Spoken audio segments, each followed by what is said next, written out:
The screams tore through the Montana afternoon like a hawk's cry, sharp, desperate, wrong. Caleb Holt had heard plenty of sounds in his years alone on the mountain. Wolves, wounded horses, storms that could split timber. But nothing like this. A woman's voice, ragged with terror. A baby's wail, thin and high. He didn't think. He drove his heels into his horse's flanks and rode hard toward the collapsed homestead, where smoke curled lazy from splintered wood and a roof beam had turned a cabin into a coffin. Inside, a young mother lay pinned, still shielding her infant daughter. And Caleb Holt, bleeding and sweating, made a promise he didn't know if he could keep. Welcome to a story of survival, second chances, and the family we choose when everything falls apart. If this story reaches you, leave a comment with your city below. I want to see how far across the world this tale can travel.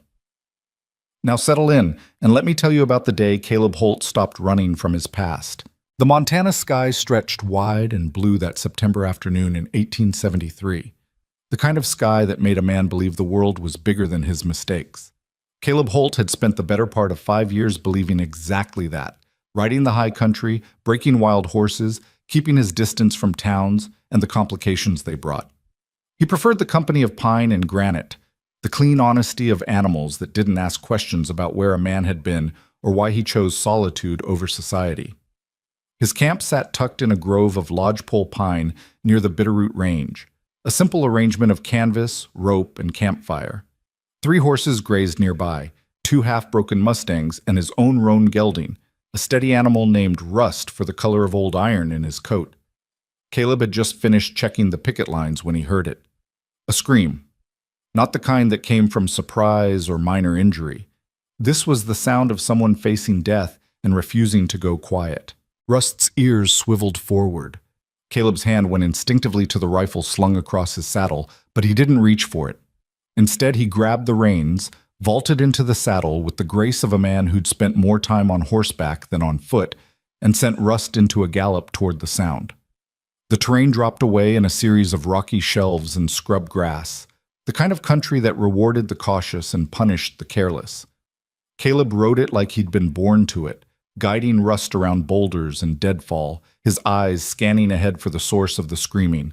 It came again, closer now, desperate, and underneath it, the unmistakable cry of an infant. His gut tightened. The homestead appeared around a bend in the creek, or what was left of it. The cabin had been modest to begin with, the kind of structure a man with more hope than carpentry skill might throw together in a season. Now it sagged like a dying animal. The north wall completely collapsed. The roof caved in on one side. Smoke drifted from the stones of what had been a chimney, lazy and indifferent to the disaster below. Caleb pulled Rust to a skidding halt and hit the ground running. "Help! Please! Somebody help us!" The voice came from inside the wreckage. Female, young, terrified. He dodged a dangling support beam and ducked through what remained of the doorframe. Inside, the destruction was total. Furniture lay shattered beneath fallen timbers. A rocking chair had been crushed to kindling. The iron stove had tipped sideways, spilling cold ash across the floor. And there, in the far corner beneath the heaviest beam, he saw her. A woman, maybe 22 or 23, pinned from the waist down. Her face was streaked with dust and tears, her dark hair tangled with splinters. But her arms were locked in a fierce protective circle around a bundle of blankets. And from that bundle came the wailing of a baby. "Don't move!" Caleb's voice came out harder than he intended, but there wasn't time for gentleness. "I'm getting you out." Her eyes found his, brown, wide with pain and fear and something else, determination. "The baby first. Take her first." "Ma'am, I said take her first." The command cracked through the wreckage with such force that Caleb obeyed without thinking. He crossed the debris field in 3 careful steps, every board groaning under his weight, and knelt beside her. The beam across her legs was massive, a support timber from the roof, still connected to a tangle of smaller boards and shingles. He could see blood on her skirt, could see the unnatural angle of her left leg. She didn't wait for him to speak. With shaking hands, she lifted the baby toward him. "Her name is Rosie. 4 months old. She's not hurt. I kept her safe." Caleb took the infant with the careful grip of a man who'd handled plenty of fragile things, but never anything quite this small or quite this important. The baby's face was red from crying, her tiny fists clenched, but she seemed whole. He tucked her against his chest with one arm and met the mother's eyes. "I'm coming back for you. You understand? I'm not leaving." "I know." She said it with absolute certainty, as though she could see something in him that he'd forgotten was there. "Just keep her safe." He carried Rosie outside and made a quick decision. The wagon near the cabin was intact, but half buried in debris. No good. Instead, he moved to Rust, who stood ground-tied and calm despite the chaos, and fashioned a makeshift sling from his bedroll. He secured the baby inside it, creating a nest against the saddle horn, then tied the whole arrangement tight. Rosie's crying had faded to whimpers. She blinked up at him with dark eyes that seemed far too aware. "You stay put," he told her, knowing full well she had no choice in the matter. "I'm getting your mama." Back inside, he assessed the situation with the cold calculation of a man who'd survived bad situations by refusing to panic. The beam was too heavy to lift alone. The remaining roof structure was unstable. He could see daylight through gaps in the shingles, could hear the ominous creak of wood under stress. One wrong move and the whole thing would come down. The woman watched him. "You're thinking it's impossible." "I'm thinking it's going to take some doing." He circled the debris, looking for leverage points, weak spots, anything he could use. "What's your name?" "Elena. Elena Carter." "I'm Caleb Holt, and I'm going to need you to trust me, Elena Carter." "Don't have much choice, do I?" The ghost of humor in her voice surprised him.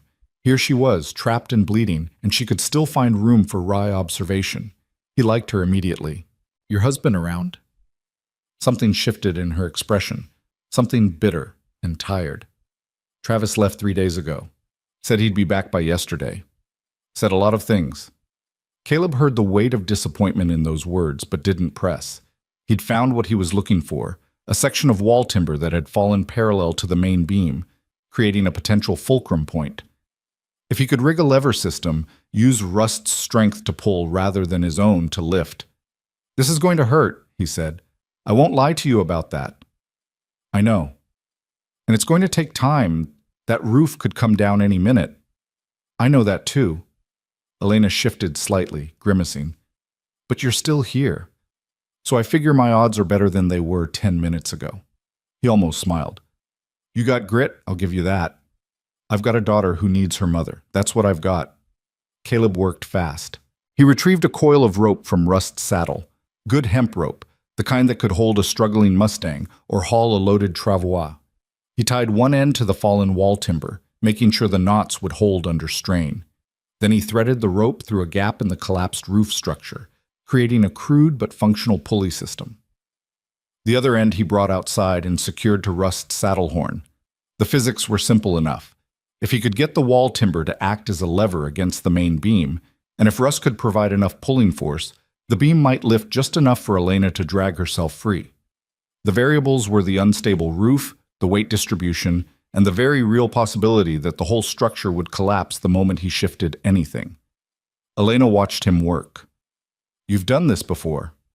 "Something like it." He pulled the rope tight, testing the tension.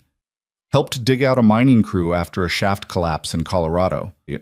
Different circumstances, same problem, weight, instability, and not much time." "Did they make it?" 2 out of 3. "I'll take those odds." He positioned himself where he could see both Elena and Rust, one hand on the rope, ready to signal the horse. "When I give the word, you pull yourself out. Don't try to be careful. Don't try to save your leg. Just get clear. Understand?" "Understood. And if the roof starts to come down, I'll move fast." She set her jaw. "Do it." Caleb gave a low whistle, the command he'd trained into Rust over years of hard work. The roan leaned into the harness, muscles bunching under his coat. The rope went taut. The wall timber groaned, shifted, began to rise. Slowly, inch by agonizing inch, the main beam lifted. Elena didn't waste time. She grabbed a broken chair leg for leverage and hauled herself forward, dragging her injured leg, teeth clenched against what must have been extraordinary pain. Caleb wanted to help but didn't dare leave the rope. He kept his eyes on the roof, watching for signs of collapse. ready to drop everything and pull her clear if he had to. "Come on," he muttered. "Come on." Her hand found the edge of an overturned table.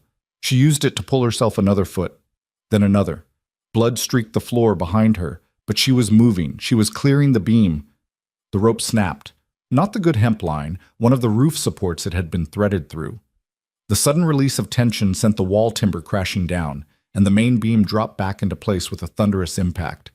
Above them, the remaining roof structure shuddered. Shingles slid loose and clattered to the ground outside. But Elena was clear. Caleb crossed the space in 2 strides, grabbed her under the arms, and half-carried, half-dragged her toward the door.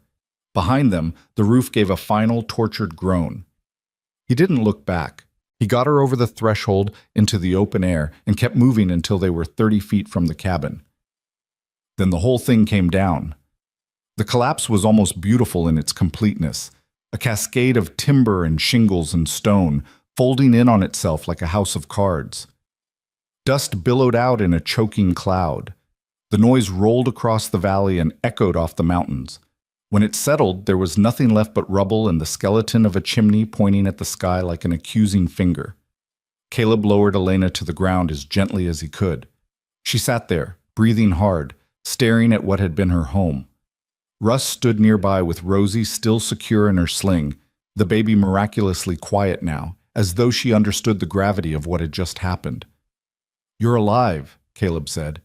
It seemed important to establish that fact. Elena laughed, a short, breathless sound that might have been a sob if she'd let it be. "I'm alive. Rosie's alive. And you?" She looked up at him, and he saw tears cutting clean tracks through the dust on her face. "Thank you. I can't. Don't." He kept his voice gentle. "You don't owe me anything. Not yet, anyway." He moved to check her leg. The injury was bad, a compound fracture, bone visible through torn skin. She'd need a doctor, supplies, proper care. The nearest town was Silver Creek, a hard ride even for a healthy man. For a woman with a broken leg and a 4-month-old baby, it might as well be on the moon. Elena seemed to follow his thoughts. How far to help? Silver Creek's about 12 miles southeast, but you're not riding 12 miles on that leg. Then what do you suggest? He sat back on his heels, thinking. The sun was already starting its slide toward the western peaks. They had maybe 3 hours of good light left. Not enough time to reach town and get back before dark. And he wasn't about to leave her alone in the wilderness with wolves and weather and no shelter. "We stay here tonight. I've got supplies at my camp, not much, but enough to stabilize that leg and keep you comfortable. Come morning, I'll rig a travois and we'll make for Silver Creek." A travois. She said it like she was testing the word. "Like the Indians use." "Like the Indians use." "It's not pretty, but it works." Elena looked at the ruins of her cabin, then at her daughter, then at Caleb. "You're not what I expected." "What did you expect?" "I don't know, but not a man who builds travois and stays the night with strangers." "Well," Caleb said, standing and dusting off his hands, "I guess we're not strangers anymore." He brought Rust closer and carefully extracted Rosie from her sling. The baby had fallen asleep despite everything, her face peaceful in the way only infants could manage. He placed her in Elena's arms, and the reunion was quiet but absolute. Mother and child, still breathing, still whole. Then he got to work. First priority was Elena's leg. He retrieved his medical kit from camp, a leather satchel containing whiskey for disinfecting, clean cloth for bandaging, and a few precious inches of laudanum for pain. He'd learned field medicine the hard way, patching up horses and occasionally himself after bad falls or encounters with wildlife. Human anatomy wasn't so different when it came to breaks and bleeding. "This is going to hurt worse than anything so far," he warned. Elena nodded. "Do what you need to do." He gave her a dose of laudanum, not enough to knock her out, but enough to take the edge off. Then, while she held Rosie and focused on her daughter's face, he set the leg. The bone went back into alignment with a sound that made his stomach turn, but Elena only went pale and silent, breathing hard through her nose. He cleaned the wound with whiskey, wrapped it tight with strips of cloth, and splinted it using broken boards from the cabin wreckage. By the time he finished, the sun was low and golden, throwing long shadows across the valley. He built a fire using stones from the collapsed chimney, creating a ring of warmth and light against the gathering darkness. Then he rode back to his camp and returned with everything they'd need for the night: blankets, food, his coffee pot, oats for rust. Elena watched him move with the efficiency of a man accustomed to making do. "You live alone out here?" "Mostly." He poured water into the pot and set it on the fire. "I work horses, break them, train them, sell them to ranchers and the cavalry. Solitary work, which suits me fine." "No family?" The question was casual, but Caleb heard the real inquiry underneath. "Not anymore. My wife died 6 years back, cholera. We had a boy, but he went the same week. After that, towns felt too crowded and too empty at the same time, so I came up here." Elena was quiet for a moment. When she spoke again, her voice was softer. "I'm sorry. That's a hard thing to carry." "We all carry something." He met her eyes across the fire. "What about you? Where's Travis tonight?" The bitterness returned to her expression. "That's the question, isn't it? He left 3 days ago, said he was riding to Bannock to sell some pelts, said he'd be back with supplies and money, said we'd fix up the cabin properly before winter." She shifted Rosie in her arms, wincing as the movement pulled at her injured leg. "But Travis says a lot of things, and the truth is usually smaller and sadder than the promise." Caleb poured coffee, thick, black, strong enough to strip rust, and handed her a tin cup. "How long you been out here?" "Since spring. We came up from Wyoming thinking we'd claim land, build something real. Travis had big plans, a ranch, cattle, a life where he'd be his own man." She laughed, but there was no humor in it. "Turns out building a life takes more than big plans. Takes follow-through, takes showing up day after day and doing the work even when it's hard and boring and there's no glory in it. And Travis doesn't show up. Travis shows up when there's whiskey or cards or something more interesting than his wife and daughter. He loves us, I think, in his way. But love isn't enough when the roof needs fixing and the food's running low and your baby needs you to be steady." The honesty in her words hit Caleb harder than he expected. Here was a woman who just lost her home, who was sitting in the dirt with a broken leg and a baby and no clear path forward, and she wasn't crying or begging or collapsing into helplessness. She was clear-eyed about her situation, about her husband's failures, about the hard choices ahead. "You planning to stay with him?" The question came out before he could think better of it. Elena looked at him for a long moment. "I don't know. I keep thinking maybe this time will be different. Maybe this time he'll come back and see what almost happened to us and realize he needs to change. But..." She trailed off, staring into the fire. "But I'm tired of waiting for him to become the man he promised he'd be." They ate in companionable silence, dried meat and hardtack from Caleb's supplies. Not much, but enough. Rosie woke and fussed, and Elena fed her with the practiced ease of a woman who'd learned to manage infant care in difficult circumstances. Caleb watched from the corner of his eye, struck by the tenderness in Elena's hands, the way she murmured soft reassurances, even though she must be exhausted and in pain. Full dark came on with a spill of stars so thick they looked like spilled salt. The temperature dropped fast the way it did in the high country, and Caleb built up the fire, then arranged blankets to create a sheltered space for Elena and Rosie. He'd sleep nearby, keeping watch, making sure the fire stayed lit, and nothing dangerous wandered too close. "Caleb?" Elena's voice came from the darkness beyond the firelight. "Yeah?" "Why did you stop? When you heard me screaming, why didn't you just keep riding?" He thought about that, about the man he'd been 6 years ago, before loss had hollowed him out and sent him running for the mountains, about the man he'd become in the years since, solitary, self-sufficient, determined to need nothing and no one, and about the sound of her screaming, the sound of Rosie crying, and the way something in him had responded without thought or hesitation. "I don't know," he said finally. "Maybe I'm not as good at being alone as I thought I was."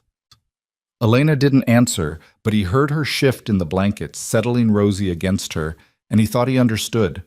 Sometimes the truth didn't need discussion. Sometimes it was enough to name it and let it sit there in the firelight, honest and unadorned. He added another log to the fire and watched the sparks spiral up toward the stars. Morning came cold and clear. Caleb woke before dawn, old habit, and rebuilt the fire, then checked on Elena and Rosie. Both were still sleeping, the baby tucked safe in her mother's arms.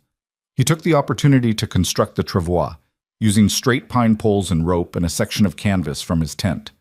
It wasn't elegant, but it would hold. When Elena woke, he helped her onto the travois and secured Rosie in the sling against his chest. Rust accepted the new arrangement with the patient tolerance of a horse who'd learned to expect the unexpected from his rider. They set out as the sun cleared the eastern peaks, moving slow and careful over terrain that fought them at every turn. The ride took most of the day. Caleb stopped frequently to check Elena's leg, to let Rust rest, to make sure Rosie was comfortable. They didn't talk much, the work of traveling required too much focus, but the silence between them felt comfortable, like they'd known each other longer than one desperate night. Silver Creek appeared in the late afternoon, a scatter of buildings along a decent creek, maybe 200 souls in total. Caleb headed straight for Doc Morrison's office, a tidy building near the general store with a painted sign and clean windows. The doc was an older man, competent and no-nonsense, and he took one look at Elena's leg and started issuing orders. Caleb helped get her inside, then stepped back while Doc Morrison went to work. He stood in the waiting area with Rosie, rocking her gently, feeling out of place and uncertain. A woman this strong, this determined, she'd be fine. She'd heal, find her footing, make a life. She didn't need a washed-up horse wrangler who'd spent 6 years hiding in the mountains. But when Doc Morrison came out an hour later and said, "She's asking for you," Caleb didn't hesitate. Elena was lying on the examination table, her leg properly splinted now, color returning to her face. She smiled when she saw him with Rosie. "Still keeping her safe, I see."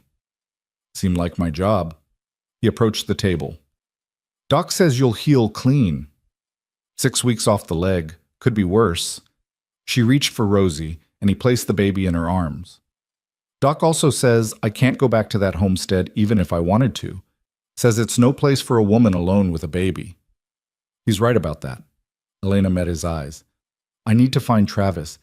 He needs to know what happened, needs to see—" She stopped, her voice catching. "Needs to decide if he's going to be a husband and father, or if he's just going to keep running." Caleb felt something cold settle in his gut. He knew what she was asking, knew what it meant. "I'll look for him. Where would he go after Bannock? He likes the saloons, the gambling halls, places where the drinks are cheap and the cards are easy." She said it matter-of-factly, without judgment, but he heard the resignation underneath. If he got money from the pelts, he's probably already lost it. "I'll find him." The promise came out harder than he intended. "And I'll bring him back here, one way or another." "Thank you." She shifted on the table, wincing. "Caleb, if you can't find him, if he's gone for good, will you tell me the truth? I need to know. I need to stop waiting for someone who's never going to show up." He looked at this woman who'd survived a collapsing cabin, who'd shielded her daughter with her own body, who was asking for honesty instead of comfort. And he made her another promise, this one simpler and more absolute than the first. "I'll tell you the truth, no matter what I find." She nodded, satisfied, and turned her attention to Rosie. Caleb left them there, mother and daughter, safe and warm and healing, and walked out into the late afternoon light. The mountains rose sharp against the western sky, calling him back to solitude and the clean simplicity of life without complications. But for the first time in 6 years, he didn't want to answer that call. He wanted to find Travis Carter, wanted to look the man in the eye and understand how anyone could walk away from what Elena and Rosie represented. Wanted answers, or maybe just a reason to come back to Silver Creek and check on the woman who'd thanked him for digging her out of ruins. The saloon district wasn't hard to find. 3 establishments clustered together where the creek made a bend, each one advertising its particular brand of vice. Caleb tried the first 2 without luck, but in the third, a low building called the Lucky Strike, he found what he was looking for. Or rather, what he'd feared he'd find. The bartender was a heavy-set man with tired eyes and the bearing of someone who'd seen every kind of human failure. When Caleb described Travis Carter, medium height, sandy hair, probably wearing worn buckskins and carrying pelts to trade, the bartender's expression went carefully neutral. "You a friend of his?" "I'm a friend of his wife's." The bartender wiped down the bar with a rag that had seen better days. "Then you might want to sit down for this." Caleb didn't sit. "Just tell me." "Man fitting that description came through 4 days ago. Had good pelts. wolf and beaver, quality stuff. Sold them to the trading post for decent money. The bartender paused. Then he came in here and played cards until he'd lost most of it. Most of it? All of it, actually, plus some he borrowed against future pelts. Things got heated around midnight. Carter was drunk, accused another player of cheating. Probably wasn't wrong, but being right doesn't matter much when you're dealing with Bill Crenshaw. The name meant nothing to Caleb, but the bartender's expression told him everything he needed to know. Crenshaw's got a temper and a fast hand. Carter pushed too hard. Crenshaw drew faster. It was over before anyone could stop it. The bartender met Caleb's eyes. They buried him at Boot Hill yesterday morning. I'm sorry. The words hung in the air between them, heavy and final. Caleb felt the weight of them settle in his chest. Not grief exactly, because he hadn't known Travis Carter, but something close to it. The weight of another man's failures, another family destroyed by choices that seemed small until they weren't. His wife, Caleb said quietly. She's at Doc Morrison's with their baby, broken leg from a cabin collapse. She's been waiting for him to come back. The bartender's expression softened. That's a hard thing. Yeah, Caleb turned toward the door, then stopped. This Crenshaw. Was it a fair fight? Fair enough, I suppose. Carter drew first, just wasn't fast enough. Crenshaw cleared it with the sheriff, self-defense. Witnesses confirmed it. He's still in town if you're looking to settle something. I'm not. Caleb pushed open the door. I'm just looking for the truth. Outside, the sun was setting, gold and orange and red bleeding across the sky. Caleb walked to Boot Hill, a sparse patch of ground on a rise overlooking the creek. The graves were marked with simple wooden crosses, names carved rough when they were carved at all. He found Travis Carter's easily enough. Fresh-turned earth, a new cross, the name barely readable in the fading light.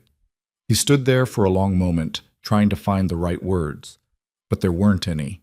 Travis Carter had made his choices, and those choices had led him here, to a lonely grave on a Montana hillside, leaving behind a wife who deserved better, and a daughter who'd never know him.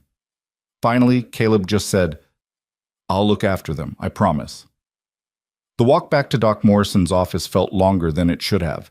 He rehearsed what he'd say, how he'd say it, but every version felt inadequate. How do you tell a woman her husband is dead?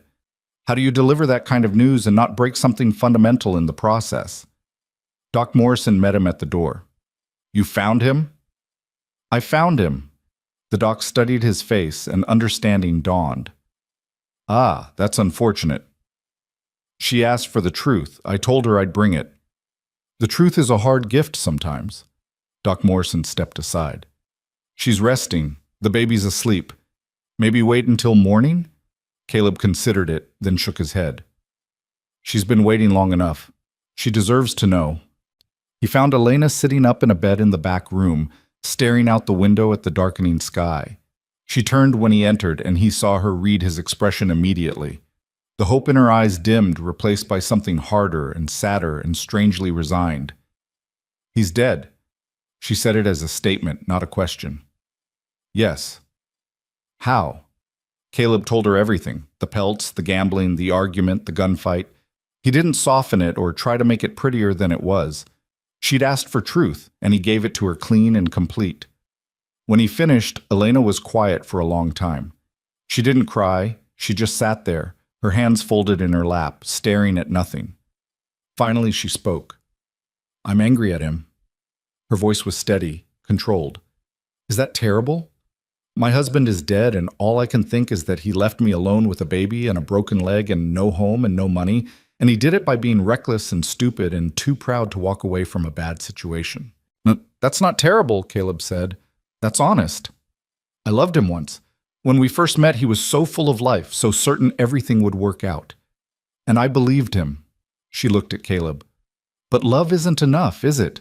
Love doesn't put food on the table or fix a roof or keep you from making the same mistakes over and over. No, it doesn't. So what do I do now? The question was raw, vulnerable. I have no husband, no home, no way to support myself and Rosie. What am I supposed to do? Caleb pulled up a chair and sat down, meeting her eyes. You ask yourself what you want, not what Travis wanted, not what anyone else thinks you should do. What do you want?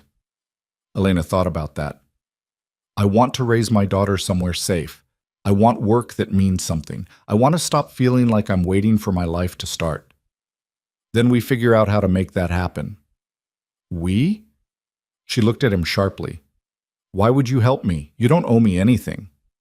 Maybe not, but I dug you out of that cabin, and that seems like the kind of thing that creates a responsibility.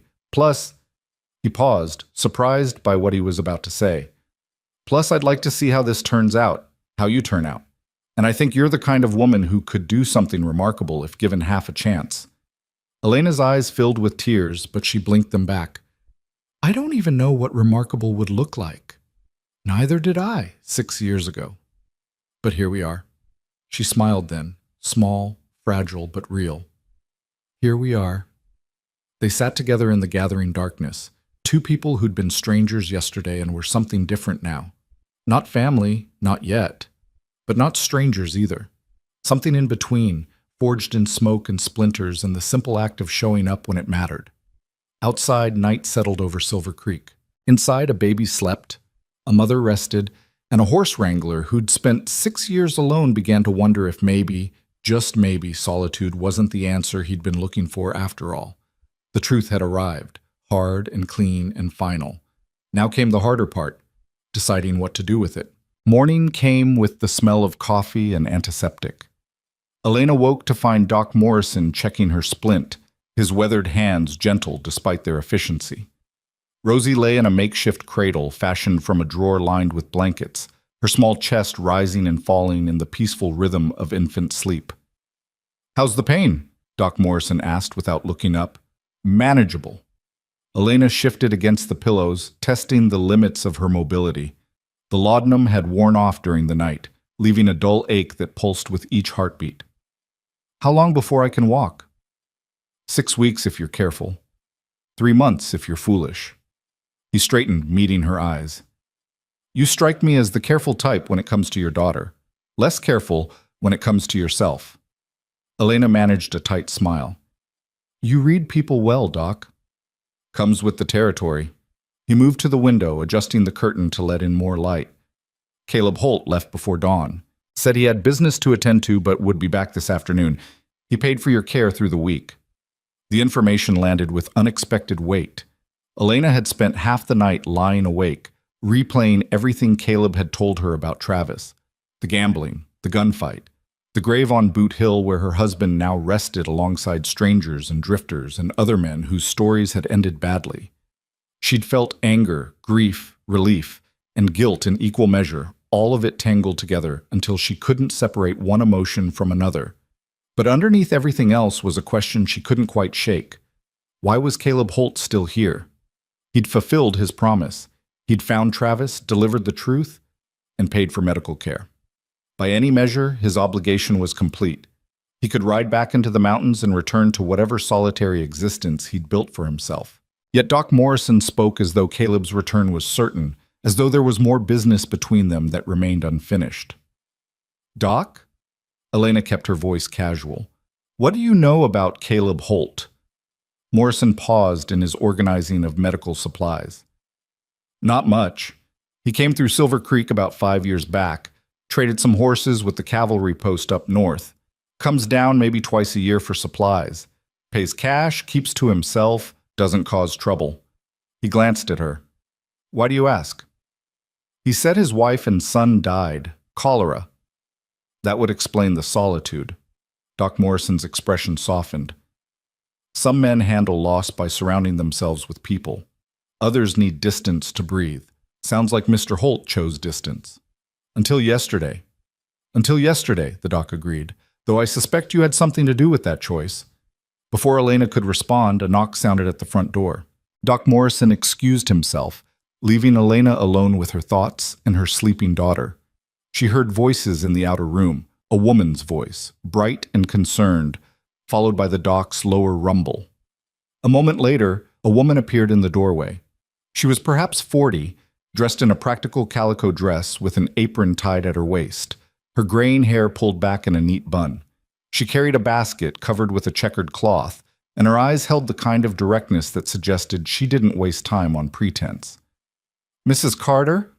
I'm Margaret Walsh. I run the boarding house on Creek Street. She didn't wait for an invitation, just bustled into the room and set the basket on the bedside table. Doc Morrison mentioned you'd had a rough few days, and I thought you might appreciate a proper meal and some company that isn't medical in nature. Elena blinked, surprised by the sudden kindness. That's very generous of you, Mrs. Walsh, but I couldn't. You could and you will. Margaret pulled back the cloth to reveal fresh bread, butter, preserves, and what looked like cold chicken. And it's Margaret, please.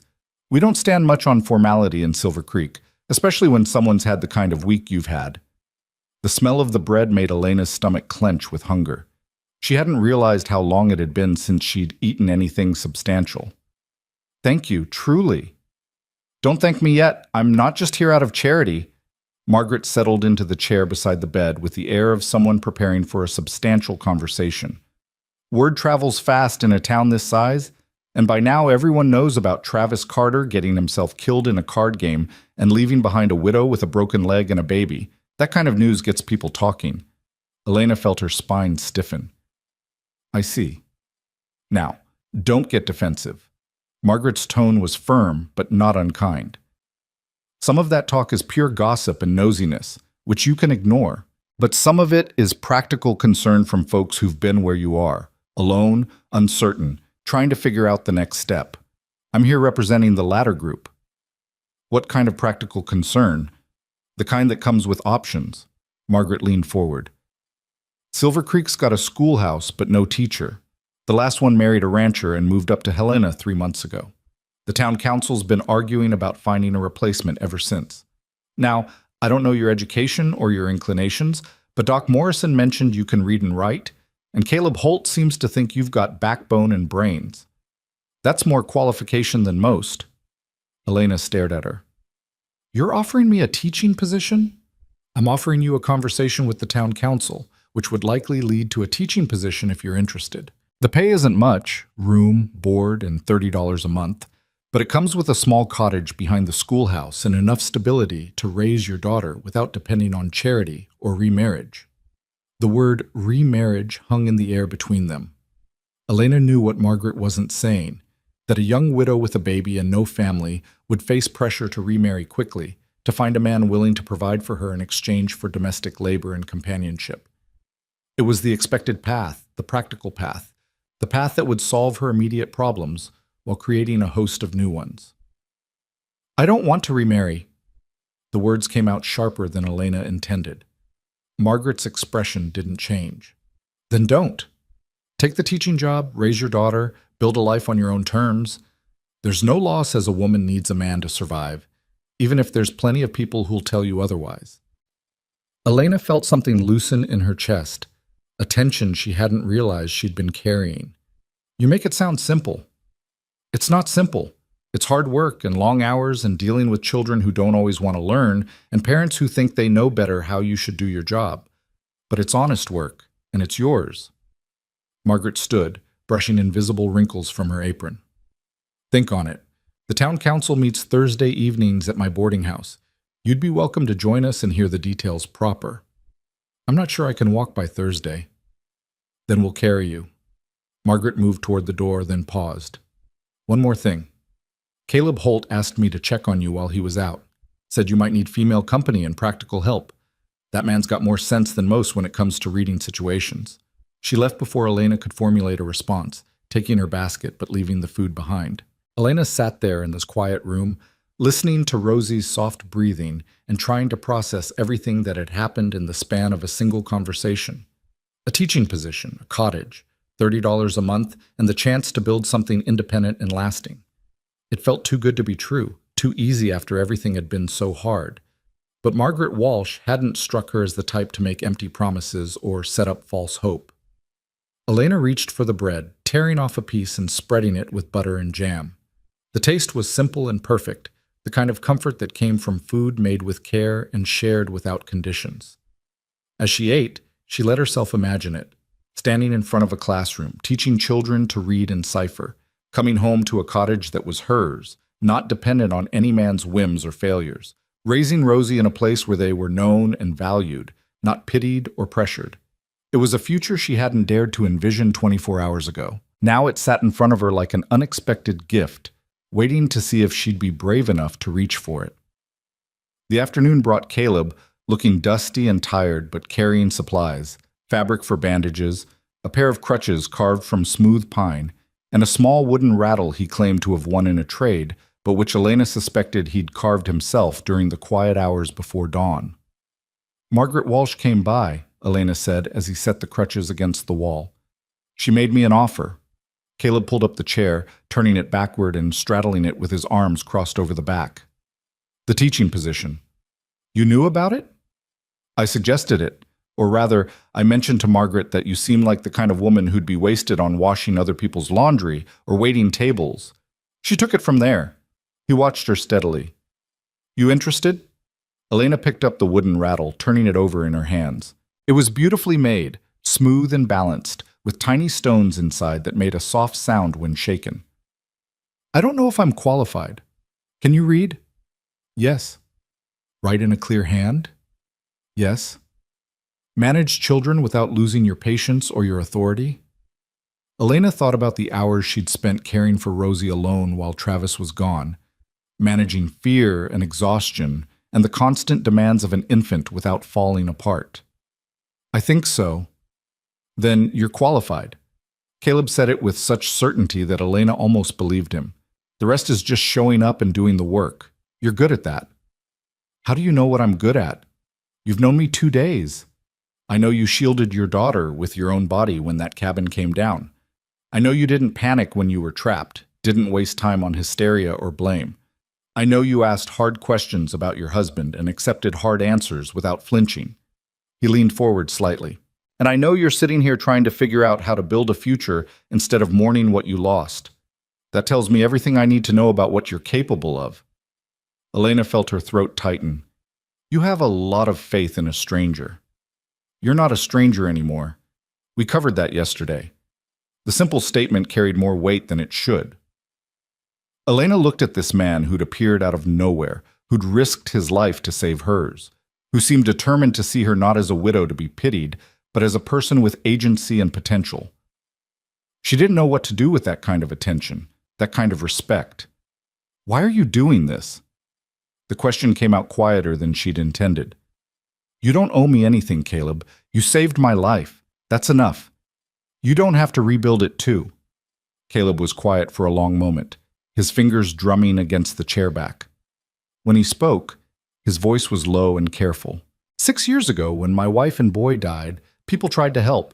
They brought food and condolences and advice I didn't want, and I pushed every single one of them away because their help felt like pity, and pity felt like drowning." He met her eyes. "So I came up to the mountains and told myself I was fine alone. Told myself I didn't need anyone or anything except my horses and my own company. And for a long time, that was true. Or true enough. What changed?" "I heard you screaming." The words were simple but carried enormous weight. "And something in me responded before I could think about it. Not duty or obligation or even basic decency, just recognition. Like some part of me that had been sleeping woke up and remembered what it felt like to matter to someone, to be needed for something more than breaking horses and keeping quiet." Elena watched him struggle with the admission, saw the way his shoulders tensed against vulnerability. "You matter, Caleb. What you did, what you're still doing, it matters more than you know." "Then let me do it." He said it simply. "Let me help you get on your feet, make sure you're settled. Not because I pity you or because I'm trying to replace what you lost, but because for the first time in 6 years, I feel like I'm part of something that isn't just survival. And that's worth more to me than you can imagine." The honesty between them felt dangerous and necessary in equal measure. Elena knew she should be careful, should protect herself from depending on someone who might disappear back into the mountains the moment the novelty wore off. But she was tired of being careful, tired of protecting herself from disappointment by expecting nothing. "All right," she said, "help me, but as a partner, not a savior. I need to know I'm choosing this, not just accepting whatever gets offered because I'm desperate." "Partners, then." Caleb extended his hand across the space between them, and Elena took it. His grip was warm and calloused, the handshake brief and businesslike, sealing an agreement neither of them fully understood yet, but both seemed willing to honor. The next 3 days passed in a rhythm of healing and planning. Doc Morrison supervised Elena's recovery with strict instructions about rest and mobility. Margaret Walsh visited daily, bringing food and conversation and practical advice about teaching in a frontier town. Other women from Silver Creek stopped by. The minister's wife with hand-me-down baby clothes, the general store owner's daughter with offers to help watch Rosie when Elena returned to work, the seamstress with fabric scraps that could be sewn into quilts and curtains. The kindness was overwhelming and slightly suspicious. Elena had lived long enough to know that charity often came with strings, with expectations about gratitude and proper behavior, and fitting into the role the givers had imagined for you. But as the days passed and the help continued without demands or judgment, she began to accept it for what it was. A community taking care of one of its own, not because she'd earned it, but because that's what communities did when they worked the way they were supposed to. Caleb came and went like a tide, present but not intrusive. He repaired the crutches when one developed a wobble. He sat with Rosie while Elena practiced walking, his large hands surprisingly gentle as he rocked the baby and hummed tuneless melodies that seemed to soothe her. He didn't push for conversation or demand Elena's attention, just showed up when he said he would and did what needed doing. On the third evening, as the sun painted the mountains gold and purple, Elena managed to make it to the porch outside Doc Morrison's office on her crutches. Caleb was there, sitting on the steps and working a piece of leather into a bridle, his hands moving with practiced efficiency. "Margaret says the town council wants to meet me tomorrow," Elena said, lowering herself carefully onto the bench beside the door. "She seems confident they'll approve the teaching position." "They'd be fools not to." Caleb didn't look up from his work. "You nervous?" "Terrified." Elena watched the street, quiet now as families gathered for evening meals and merchants closed their shops. "What if I'm terrible at it? What if the children hate me, or I can't control the classroom, or the parents complain?" "Then you learn and adjust and get better. Same as anything else." He set down the leather and finally met her eyes. "You think I was good at breaking horses the first time I tried? I got thrown more times than I can count, got kicked and bitten, and nearly trampled. But I kept at it because the alternative was giving up, and giving up felt worse than getting hurt. Teaching children isn't quite the same as breaking horses. No, but the principle holds. You show up, you do the work, you learn from your mistakes, and you remember that those children need someone who cares about whether they learn to read, someone who'll treat them like they matter. You can do that. I've seen you with Rosie. You've got patience and kindness and the ability to stay calm when things are hard. That's what teaching requires." Elena wanted to believe him. More than that, she wanted to believe in herself with the same certainty Caleb seemed to have. "What will you do? After I'm settled, I mean. Will you go back to the mountains?" The question hung between them, loaded with implications neither seemed ready to examine too closely. Caleb picked up the leather again, his fingers resuming their work. "I've been thinking about that. I've got a few horses ready to sell, and the cavalry post usually needs good mounts. Thought I might set up something more permanent, a proper training operation, closer to town. There's land available north of here, good grazing, close enough to Silver Creek for supplies, but far enough for privacy." "That sounds like a significant change." "It is." He paused, choosing his words carefully. 6 years is a long time to hide. Maybe it's time to stop hiding and start building something again. Not to replace what I lost, nothing can do that, but to honor it by not letting my life end just because theirs did. The vulnerability in his admission made Elena's chest ache. They'd be proud of you, your wife and son, for surviving, for helping someone else survive, for deciding to live again instead of just existing. Caleb's hand stilled. "You think so?" "I know so." Elena spoke with absolute conviction. "Love doesn't demand we stop living when the people we love are gone. It asks us to carry them forward by being the kind of people they believed we could be." They sat in comfortable silence as the last light faded from the sky. Somewhere down the street, a piano played, simple melodies drifting through open windows. A dog barked. Children laughed. The ordinary sounds of a town settling into evening, unremarkable and precious in their normalcy. Thursday came with unseasonable warmth and clear skies. Margaret Walsh arrived at noon with a wagon and 2 sturdy men who lifted Elena, crutches, splinted leg, and all, and transported her to the boarding house with the efficiency of a military operation. Rosie rode in Margaret's arms, content and curious, watching the world pass with wide eyes. The boarding house was a two-story structure painted white with green shutters, respectable and well-maintained. The town council met in the dining room, 5 people seated around a long table. Margaret Walsh, the minister Reverend Cole, the general store owner Mr. Henshaw, a rancher named Dutch Morrison, who was apparently Doc Morrison's brother, and a severe-looking woman introduced as Mrs. Blackwell, who ran this ladies' auxiliary. They asked Elena about her education, limited but solid, taught by her mother who'd been a schoolteacher in Ohio. They asked about her experience with children, extensive, given Rosie, plus helping raise her younger siblings before her mother's death. They asked about her situation, widowed, no family, in need of stable employment and housing. Mrs. Blackwell leaned forward, her expression skeptical. "And you believe you can manage a classroom of 20 children ranging from age 6 to 14, maintain discipline, teach reading and arithmetic and basic geography, all while caring for an infant?" Elena met her gaze without flinching.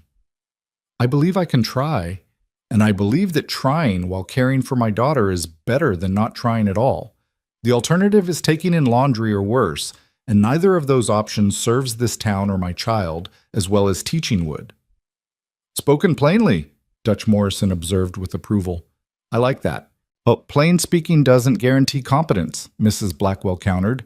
"We need someone reliable, someone who won't abandon the position the moment a better offer comes along." "Better than room, board, and honest work?" Elena kept her voice level. "I'm not looking for better, Mrs. Blackwell. I'm looking for sufficient, for the chance to support my daughter with dignity and contribute something meaningful to this community. If you're worried about commitment, consider that I have nowhere else to go and nothing to go back to. This position isn't a stepping stone for me. It's a foundation." The silence that followed felt weighted with assessment. Finally, Reverend Cole spoke. "I believe Mrs. Carter has answered our concerns with admirable honesty. I move that we offer her the teaching position on a trial basis, 3 months to demonstrate her capability, with evaluation to follow." "Seconded," Margaret Walsh said immediately. The vote was 4-1, Mrs. Blackwell dissenting without comment. Elena felt relief and terror in equal measure. She'd gotten what she wanted: independence, purpose, a path forward. Now she had to prove she could walk it. After the meeting, Margaret showed her the schoolhouse and the cottage behind it. The schoolhouse was a simple single-room building with rows of benches, a slate board, and windows that let in good light. The cottage was smaller than Elena had imagined, just 2 rooms and a lean-to kitchen, but clean and sturdy, with a stone fireplace and wooden floors that didn't sag. "It's not much," Margaret said, "but it's yours. Well, the town's, but yours to use as long as you're teaching. We'll help you furnish it. Folks tend to have extra chairs and tables gathering dust. You'll manage." "I'll manage," Elena agreed, though she wasn't entirely certain she believed it. They found Caleb waiting outside with the wagon, Rosie asleep in his arms. He looked up as they approached, reading Elena's expression with uncanny accuracy. "You got it." "I got it. 3 months trial, then evaluation." "You'll do fine." He handed Rosie back to Elena with the same careful gentleness he always showed. "When do you start?" "Monday, which gives me 4 days to figure out how to teach 20 children while caring for an infant and managing on crutches." "Good thing you've got help, then," Caleb gestured to the wagon. "Margaret's organized a furniture delivery for tomorrow. Some of the women are bringing curtains and quilts on Saturday, and I'll be around to handle anything that requires height or heavy lifting." Elena looked between them. Margaret with her no-nonsense competence, Caleb with his quiet strength, and felt something shift inside her. For so long she'd equated independence with isolation, had believed that needing help meant weakness or failure. But these people were offering something different: partnership without possession, support without strings, the kind of community that made individual strength possible rather than diminishing it. "Thank you," she said, and meant it with her whole heart. The next 3 days unfolded in organized chaos. True to Margaret's word, furniture appeared: a bed frame and mattress, a rocking chair, a table and chairs for the cottage's main room, a small dresser with a cracked mirror. The women descended with fabric and thread, hanging curtains, assembling quilts, turning the bare cottage into something that felt almost like home. Caleb worked without fanfare, repairing loose boards, checking the fireplace chimney, building a small cradle for Rosie that matched the rocking chair in both wood and craftsmanship. He didn't talk much while he worked, but his presence felt steady and reassuring, a constant in the swirl of activity. On Sunday evening, after everyone else had left, Elena stood in the doorway of her cottage and took inventory. The main room held the rocking chair, the table with 4 mismatched chairs, a trunk for storage, and a small shelf for books and supplies. The bedroom contained the bed frame with its straw tick mattress, the dresser, and Rosie's cradle positioned close enough for nighttime feeding. The lean-to kitchen had a small stove, a work table, and hooks for pots and utensils. It wasn't much, but it was hers. Caleb approached from the schoolhouse where he'd been checking the stove and wood supply. "You look like you're cataloging for an inventory." "I'm memorizing it, all of it, so I remember this moment, standing here, starting over, choosing this life instead of having it chosen for me." He came to stand beside her, both of them looking at the modest cottage with its soft lamplight and curtained windows. "You're going to do more than survive this, Elena. You're going to build something real here. I can feel it. I hope you're right." She glanced at him. "Will you stay? For a while longer, I mean. I know you have your own plans, your own life to build, but I'll stay." He said it simply, without hesitation. "At least until you're steady on your feet, literally and figuratively." Elena smiled despite herself. "That could take longer than you think." "I've got time." They stood together as darkness settled over Silver Creek, watching the first stars appear in the wide Montana sky. Somewhere in the distance, a coyote called. Closer, the creek murmured over stones, constant and patient. Inside the cottage, Rosie slept peacefully, unaware of how much her world had changed in a handful of days. Tomorrow, Elena would teach her first class. Tomorrow, she would step into a role she'd never imagined for herself, would try to prove Mrs. Blackwell wrong and Margaret Walsh right. Tomorrow she would begin the hard work of building a life from ruins and determination and the stubborn refusal to let tragedy define her. But tonight, she allowed herself simply to stand here, to feel the weight of her daughter in her arms and the steady presence of a man who'd become something more than a stranger, but less than... what? She didn't have words for it yet. Maybe she didn't need words. Maybe it was enough to know that she wasn't facing tomorrow alone, that she'd been given a chance and the tools to make something of it. "Caleb?" She kept her voice low, mindful of the sleeping baby. "Thank you for everything, for not riding away. Thank you for letting me stay." He turned toward his horse, then paused. "I'll be by in the morning. Help you get to the schoolhouse. Make sure everything's ready." "You don't have to." "I know." He swung into the saddle with easy grace. "But I will anyway." He rode off into the darkness, leaving Elena alone with her daughter and her cottage and her future, uncertain, challenging, and entirely her own.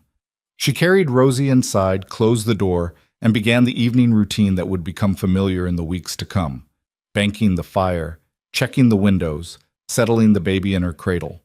As she lay in her own bed for the first time in this new place, Elena thought about Travis, about the man she'd married with such hope, about the disappointments that had accumulated like dust, about the grave on Boot Hill and the relief she felt at not having to wait for him anymore. She felt guilty about that relief, but she didn't deny it. Honesty, she was learning, required acknowledging complicated truths without apology. She thought about tomorrow, about standing in front of children who would look to her for knowledge and guidance, about proving she was capable of the independence she'd claimed.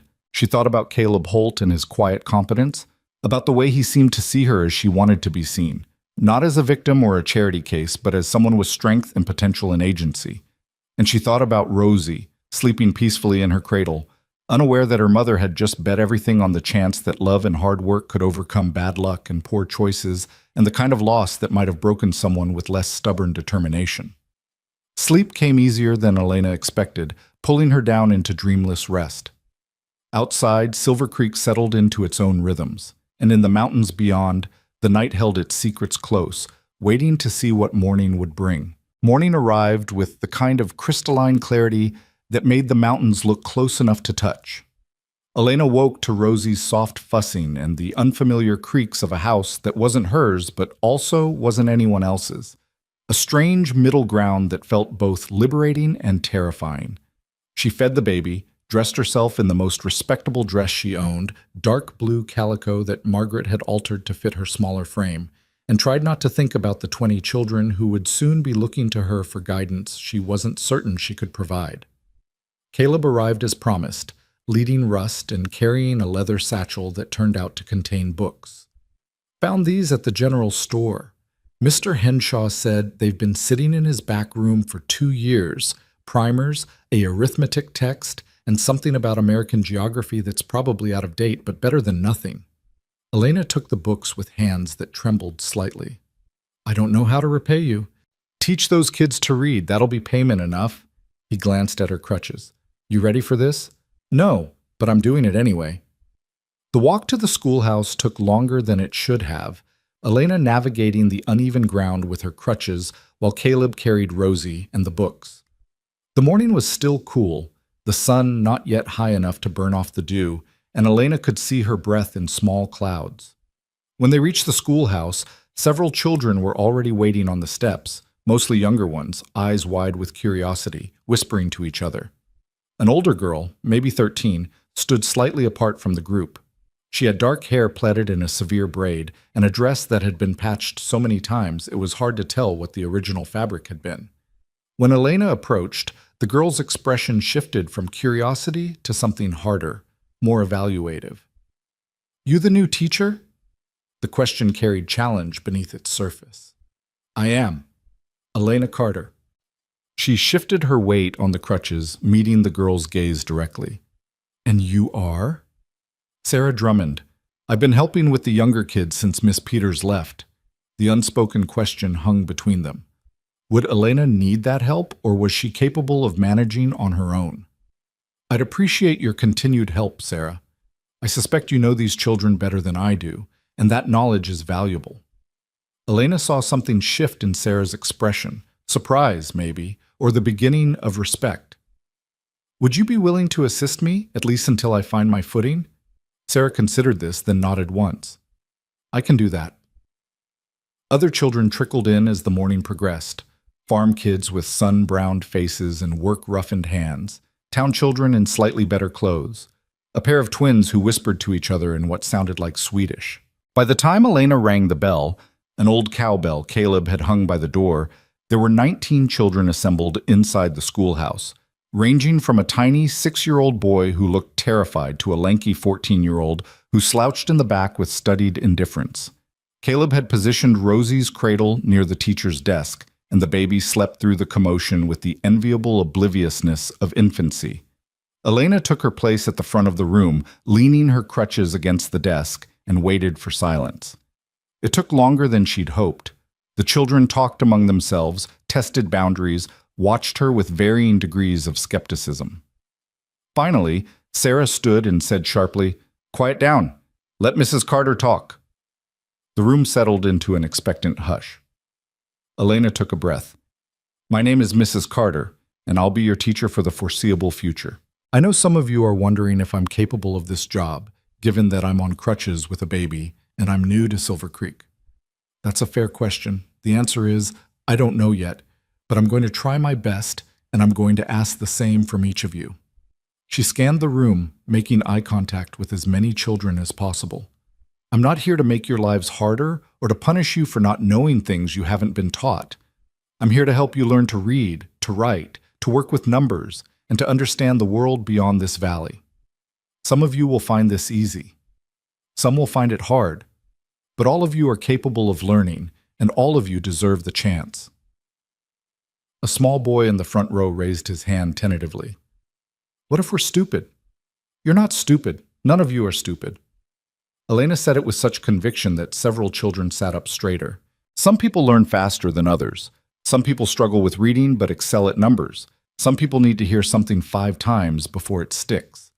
That doesn't make you stupid. It makes you human. My job is to figure out how each of you learns best and teach you accordingly. The lanky boy in the back spoke without raising his hand. My pa says reading's a waste of time for a ranch hand. What's your name? Tom Cassidy. Well, Tom Cassidy, your pa might be right that you don't need reading to mend a fence or break a horse, but can you read a bill of sale? Can you calculate what you're owed for a season's work? Can you write a letter to someone who isn't standing right in front of you? She paused. Reading and numbers give you power, power to make sure you're not cheated, power to communicate with the world beyond your ranch, power to choose a different path if ranching isn't what you want forever. Tom didn't respond, but he didn't slouch quite as dramatically either. Elena spent the rest of the morning assessing where each child stood academically. It was a humbling exercise. The younger children knew their letters but struggled with words. The middle group could read simple sentences but had never been taught proper penmanship or grammar. The older students had stopped attending regularly under Miss Peters, and their skills had atrophied from disuse. Only Sarah demonstrated real proficiency, and even she had gaps in her knowledge that suggested inconsistent schooling. By noon, when Elena dismissed the children for lunch, she felt exhausted and overwhelmed. Sarah lingered after the others left, helping straighten the benches. You did all right, Sarah said grudgingly. Better than I expected. Your expectations must have been very low. Sarah almost smiled. They were. We've had teachers before who showed up thinking frontier children were all ignorant savages who needed civilizing. They didn't last long.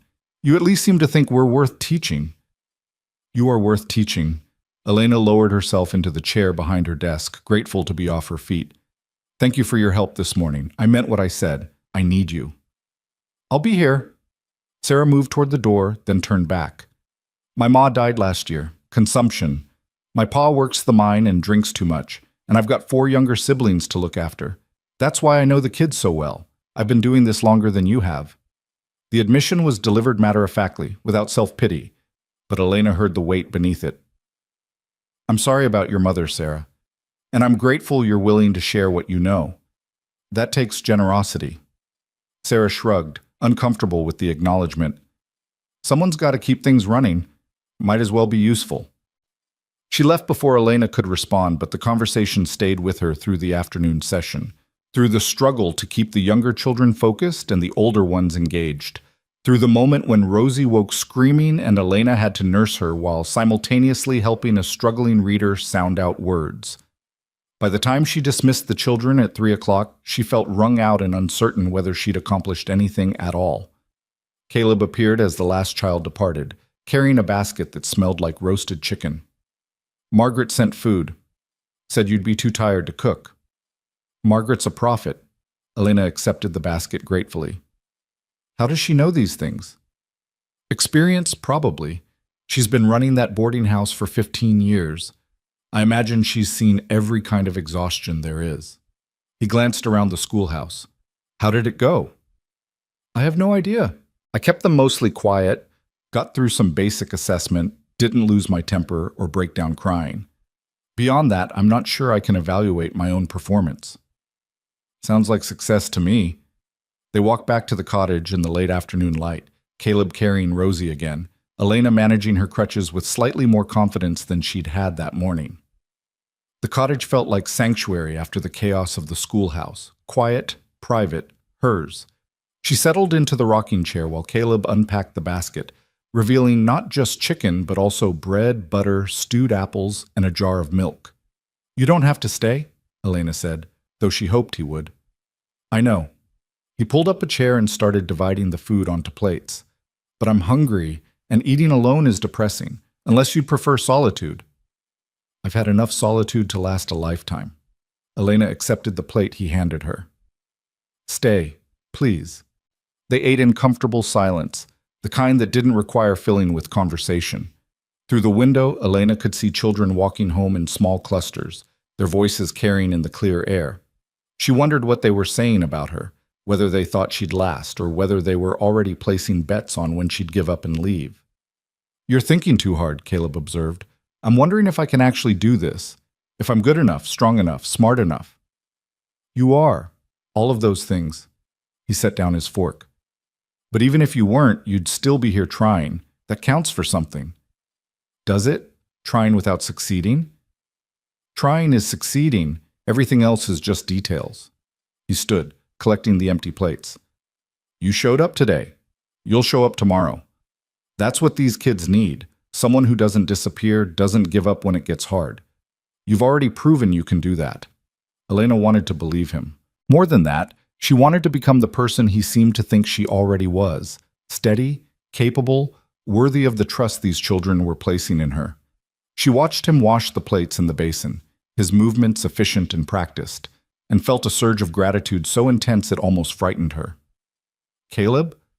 Why are you really still here? He paused, his hands still in the water. When he spoke, his voice was careful. You want the honest answer or the easy one? Honest, always honest.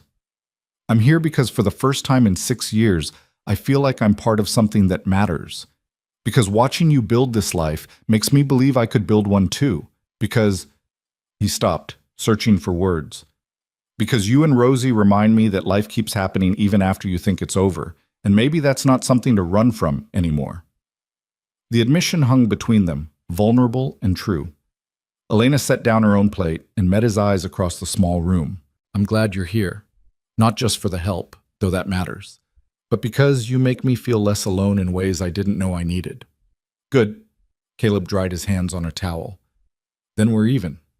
He left shortly after, citing errands in town but promising to return the next morning. Elena spent the evening preparing for the next day's lessons, reviewing the primers Caleb had brought, trying to create some structure for the chaos she'd experienced today. Rosie fussed intermittently, and Elena rocked her while simultaneously reading, her mind split between infant care and educational planning. The weeks that followed developed their own rhythm. Mornings began early, with feeding Rosie and preparing for school. Caleb arrived each day to help with the walk to the schoolhouse, often staying to repair something or organize supplies. The children slowly warmed to Elena, their initial skepticism giving way to cautious trust as they realized she meant what she'd said about teaching them rather than judging them. Sarah became indispensable, helping the younger children with reading while Elena worked with the older students on arithmetic and composition. Tom Cassidy, the rancher's son, proved surprisingly adept at mathematics once Elena showed him how numbers related to practical problems like calculating livestock values or measuring land.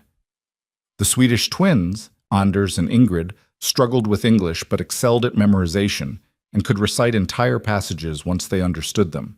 But progress was slow and uneven, and Elena felt the weight of inadequacy constantly. She couldn't move around the classroom easily on her crutches, couldn't demonstrate proper penmanship on the board while also managing Rosie, couldn't give each child the individual attention they needed. Some days felt like small victories, a struggling reader finally sounding out a complete sentence, an older student showing genuine interest in a geography lesson. Other days felt like failures, children fighting, lessons going nowhere, her own patience wearing thin. 3 weeks into her tenure, Mrs. Blackwell made an unexpected appearance during afternoon lessons. Elena saw her through the window, approaching with the purposeful stride of someone on a mission, and felt her stomach clench with anxiety. She continued the lesson, a reading exercise with the middle group, while tracking Mrs. Blackwell's entrance from the corner of her eye. The older woman stood at the back of the room, observing with an expression that gave nothing away.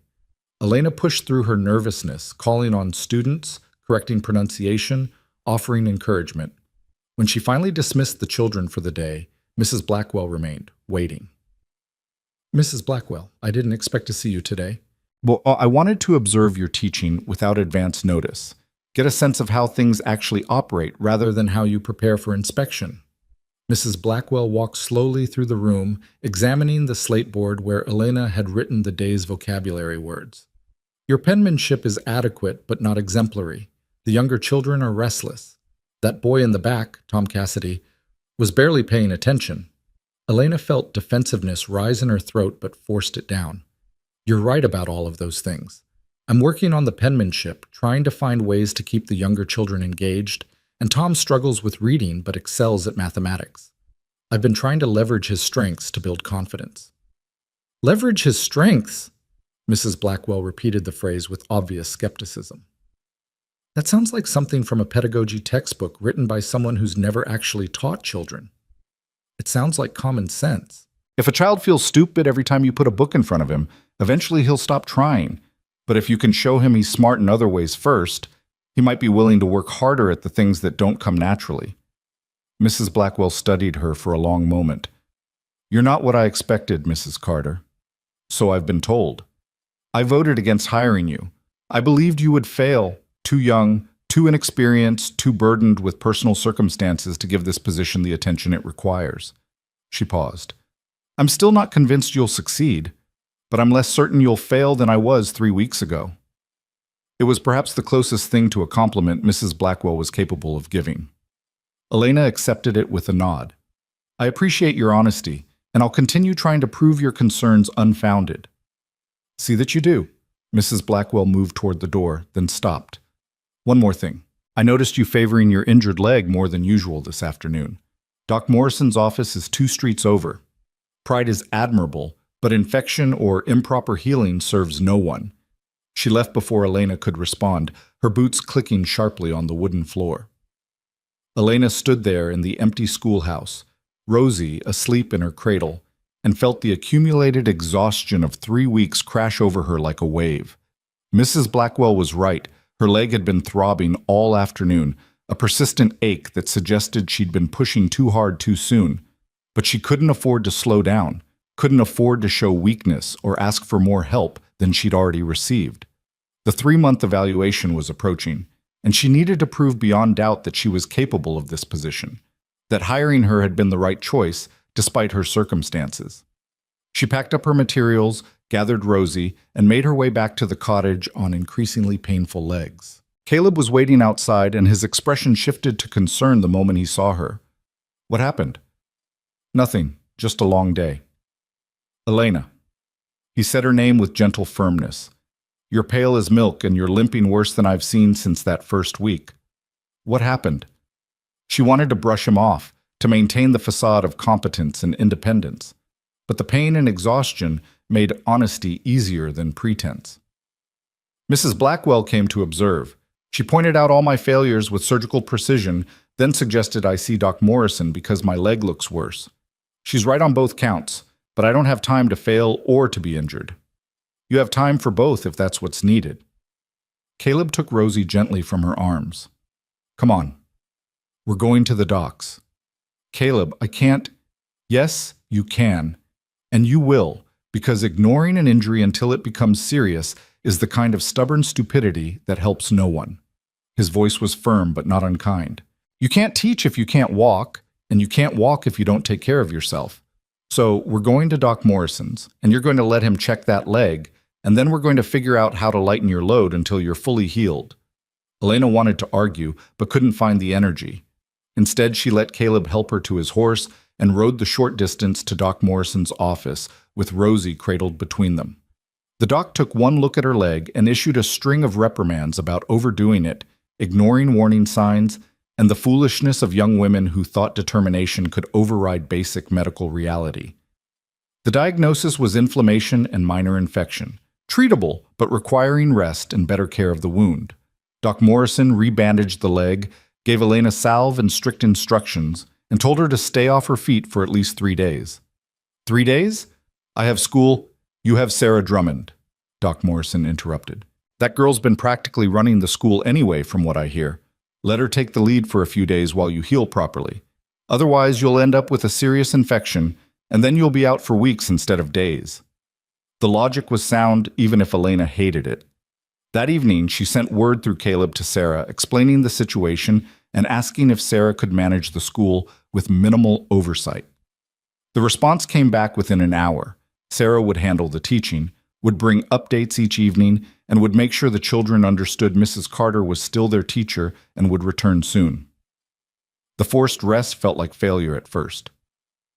Elena spent the first day pacing her cottage despite Doc Morrison's orders, reviewing lesson plans, fretting about what the children must think of her absence.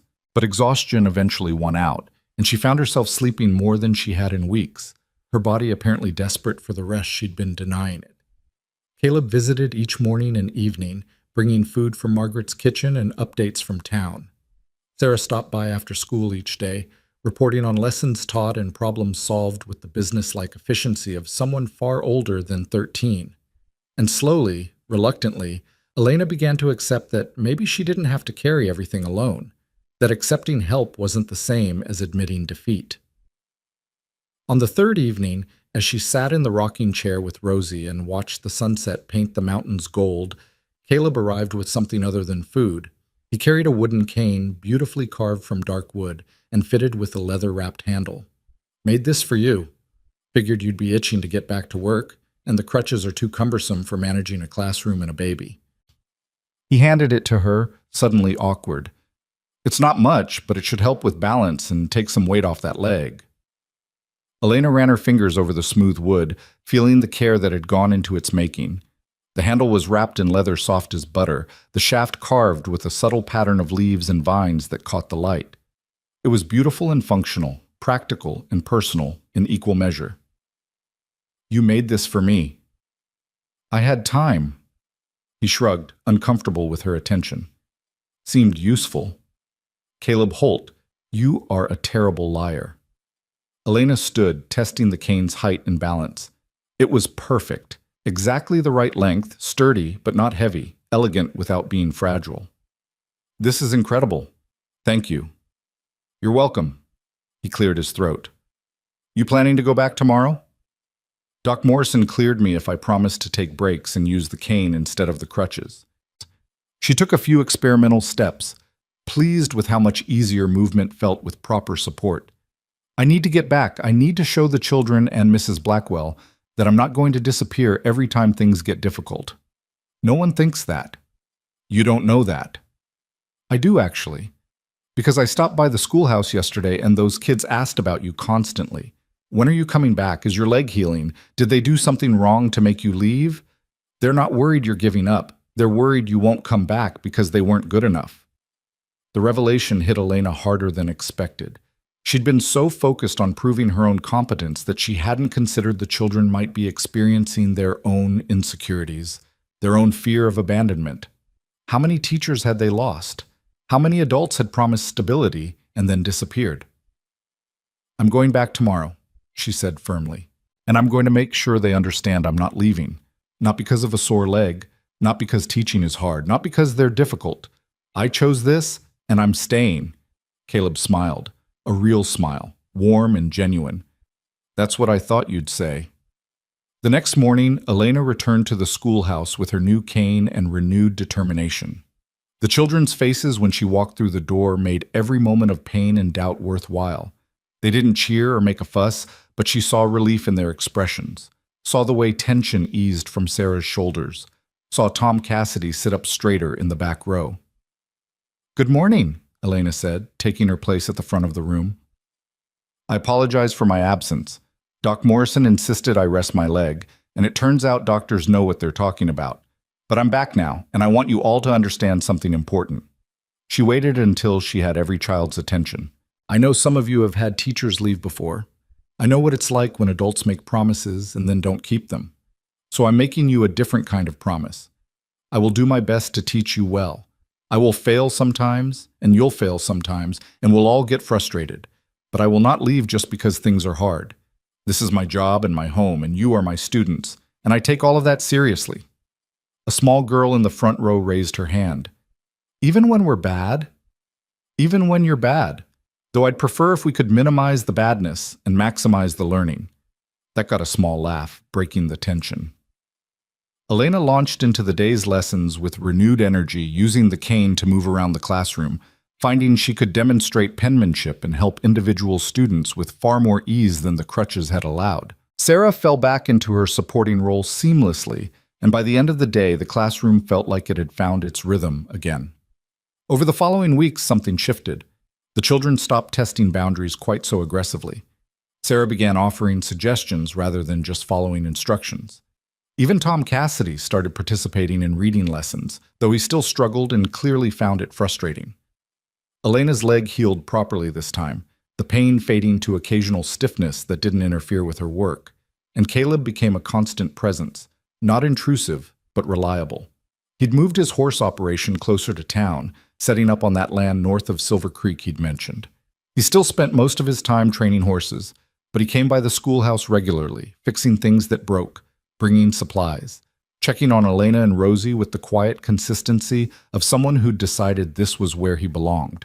They didn't talk about what they were becoming to each other. The subject felt too large and too undefined to approach directly. But Elena noticed the way her days felt more complete when she saw him. Noticed how Rosie reached for him with baby eagerness.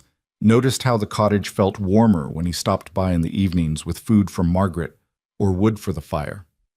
6 weeks into the term, Elena received notice that the town council would conduct her evaluation the following Thursday. Mrs. Blackwell would observe a full day of teaching, and the council would meet that evening to discuss her continuation. Elena felt her hard-won confidence waver at the news. 6 weeks wasn't long, barely enough time to establish routines, let alone demonstrate real educational progress. She confided her anxiety to Caleb that evening as they sat on the cottage steps, watching stars emerge in the darkening sky.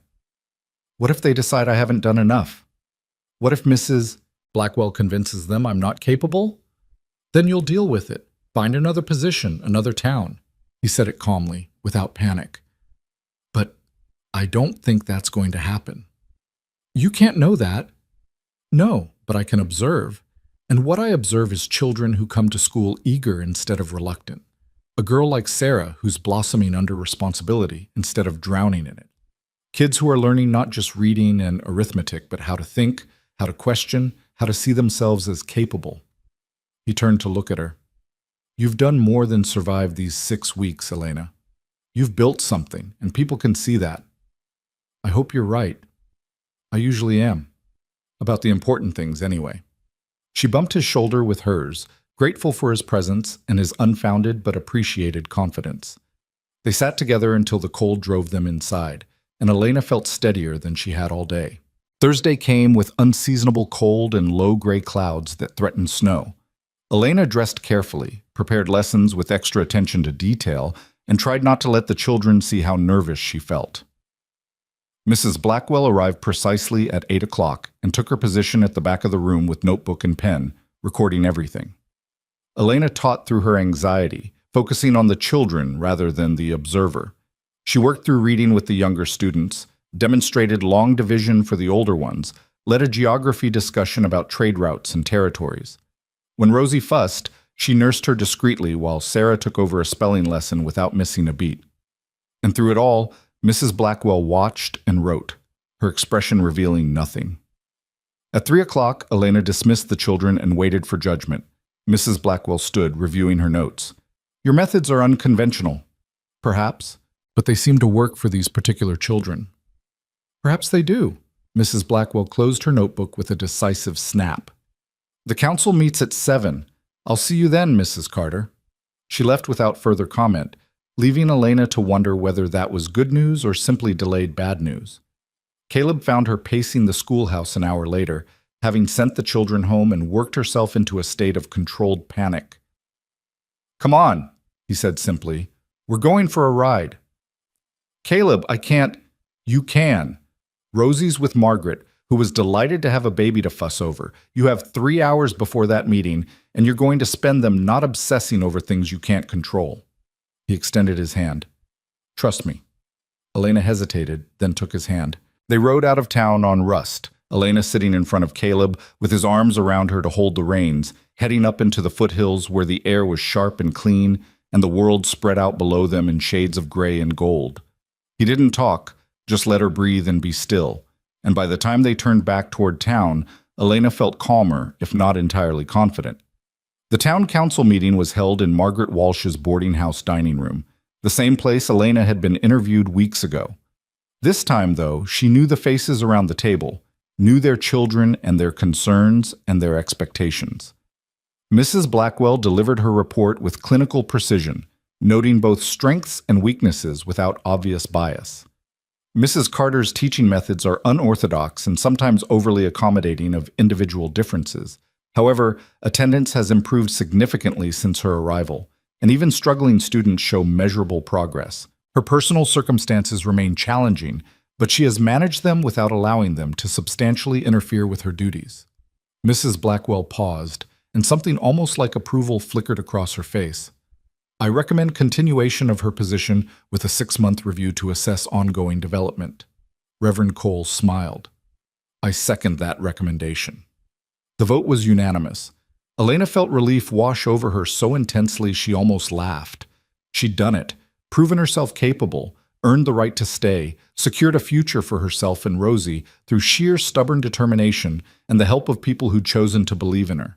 After the meeting, she walked back to Margaret's to collect Rosie, finding Caleb waiting outside with the baby already asleep in his arms. "How did it go?"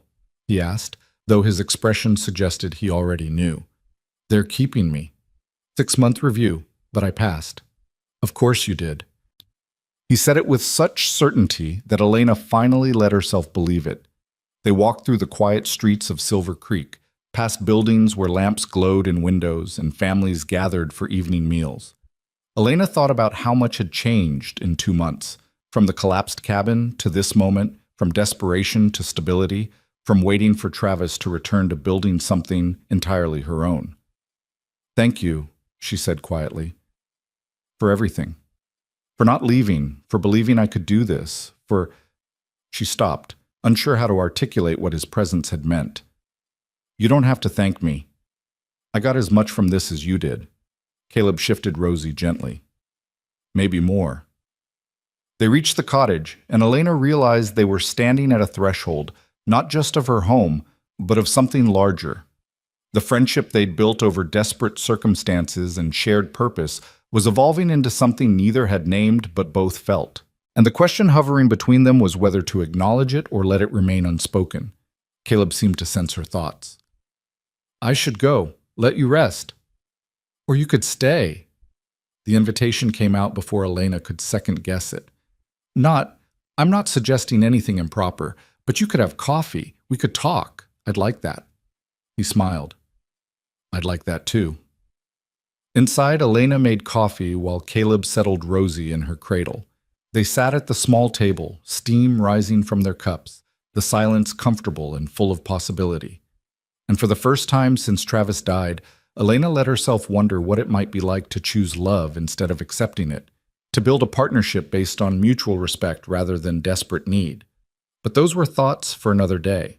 Tonight, it was enough to sit here with someone who saw her clearly and chose to stay anyway, to know that she'd survived the evaluation and earned her place, to feel the weight of Rosie sleeping peacefully nearby. Tomorrow would bring new challenges, but tonight she allowed herself simply to be, grateful, hopeful, and no longer alone. The coffee grew cold between them as they talked into the night, conversation flowing with the easy rhythm of people who'd learned to trust each other through circumstances neither had chosen but both had navigated together. Caleb told her about his plans for the horse training operation, how he'd secured grazing rights on 40 acres, how he was building corrals in a small barn, how the cavalry post had already contracted for 6 trained mounts by spring. Elena shared her ideas for expanding the school curriculum, teaching older students basic bookkeeping and letter writing that might help them in practical ways beyond simple literacy. They didn't talk about what was growing between them, but it hung in the air like wood smoke, invisible but unmistakable, warming everything it touched. When Caleb finally left near midnight, Elena stood in the doorway watching him ride away, feeling the absence of his presence like a physical thing. She closed the door and leaned against it, pressing her palm to the rough wood, and let herself acknowledge what she'd been avoiding for weeks. She was falling in love with Caleb Holt. Not the desperate, clinging love born of need that she'd felt for Travis in the beginning, but something steadier and deeper, a love built on respect and partnership, and the quiet recognition that this man saw her as she wanted to be seen. The thought terrified her. She'd been married less than a year ago to a man who'd promised everything and delivered disappointment. She'd buried that husband 2 months past. The proper mourning period hadn't even ended, and here she was thinking about love again, about building a future with someone new. What did that say about her? What would people think? But lying in bed that night, staring at the ceiling while Rosie slept peacefully nearby, Elena found she cared less about propriety than she'd expected. Travis was dead, and she'd grieved him. Not the man he'd been at the end, but the man she'd hoped he could become, and the dream she'd had to bury alongside him. That grief was real and valid, but it didn't obligate her to spend the rest of her life alone or to reject happiness when it appeared simply because the timing seemed wrong to others.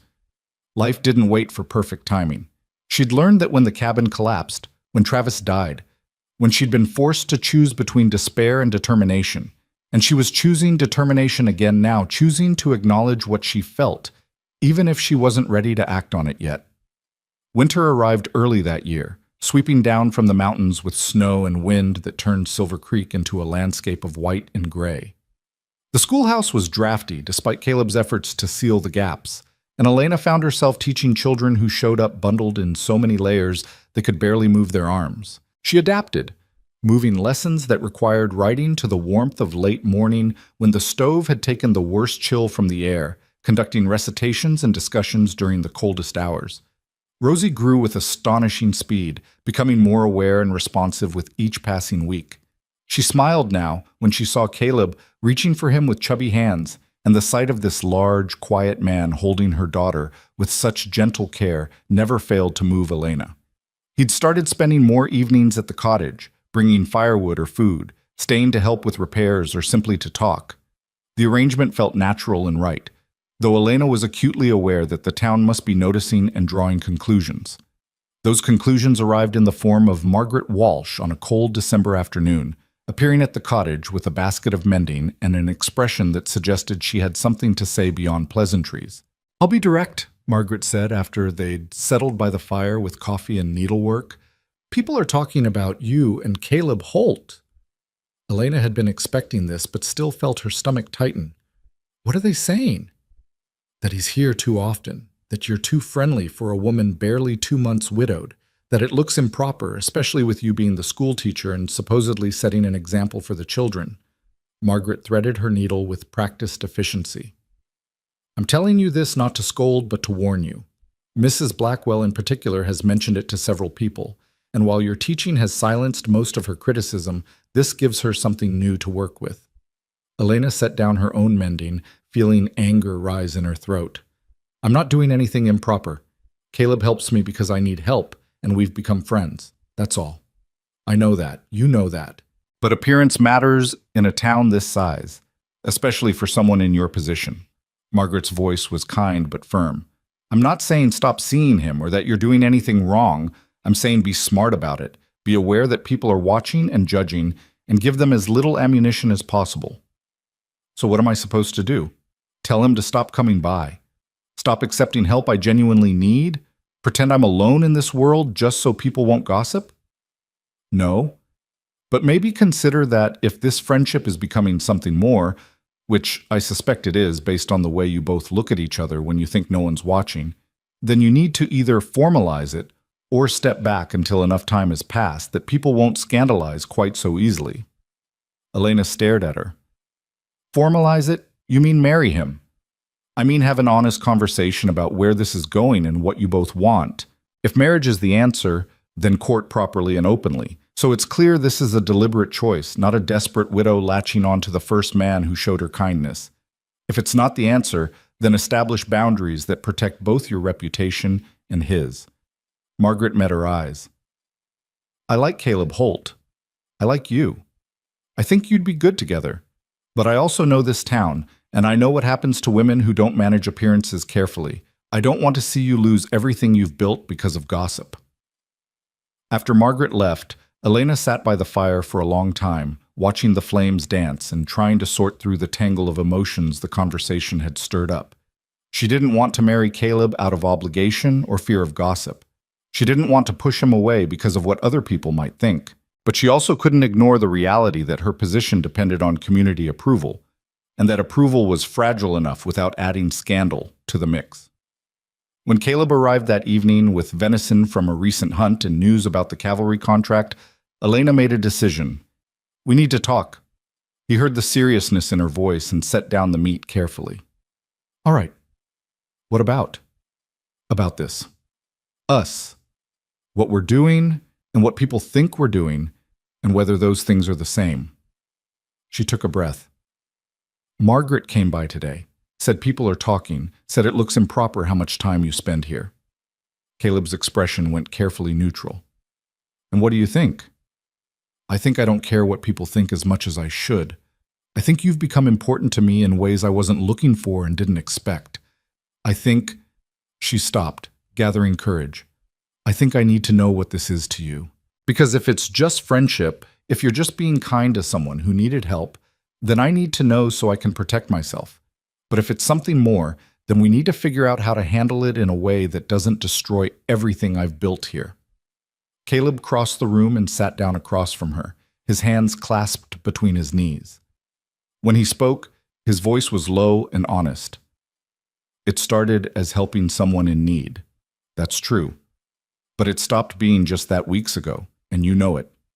Somewhere between digging you out of that cabin and watching you face down Mrs. Blackwell and seeing you with Rosie every evening, I stopped being able to imagine my days without you in them."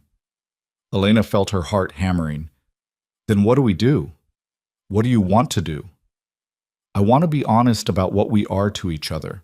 I want to not hide or pretend or worry constantly about what people will say. But I also want to keep my teaching position and raise my daughter in this town and not become the subject of scandal." She met his eyes. "Can we have both?" "We can if we're deliberate about it. If we court properly, let people see this is a real relationship built over time, not a hasty mistake. If we wait a reasonable period before making it permanent."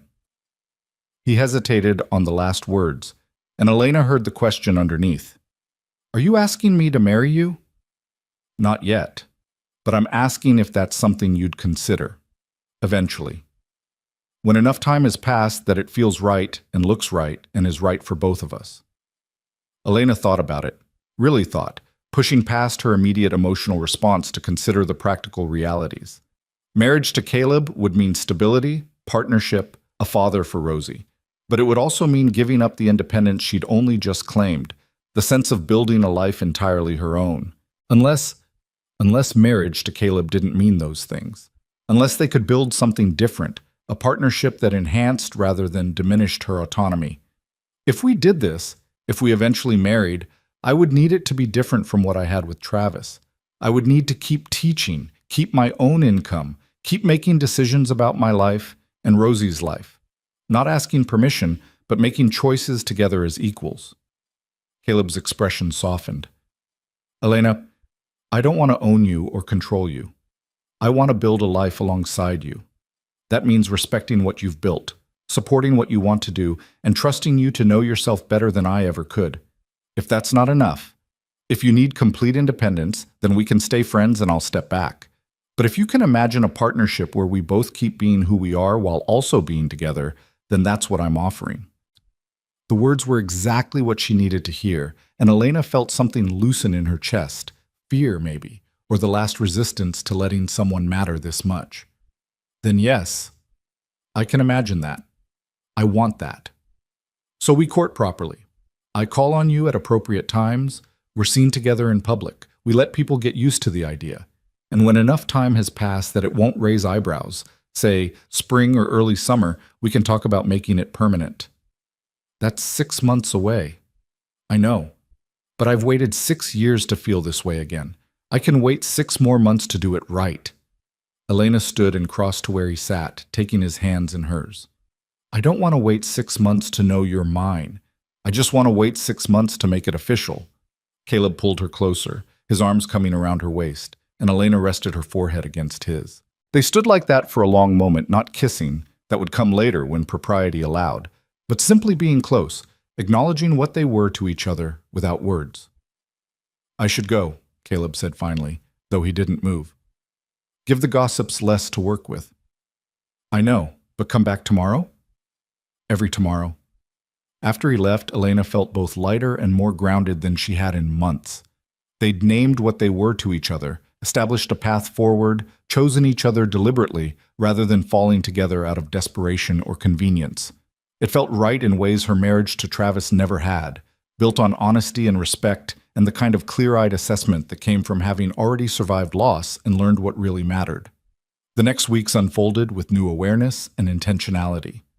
Caleb called on Elena at respectable hours, staying for conversation and coffee, but leaving well before dark.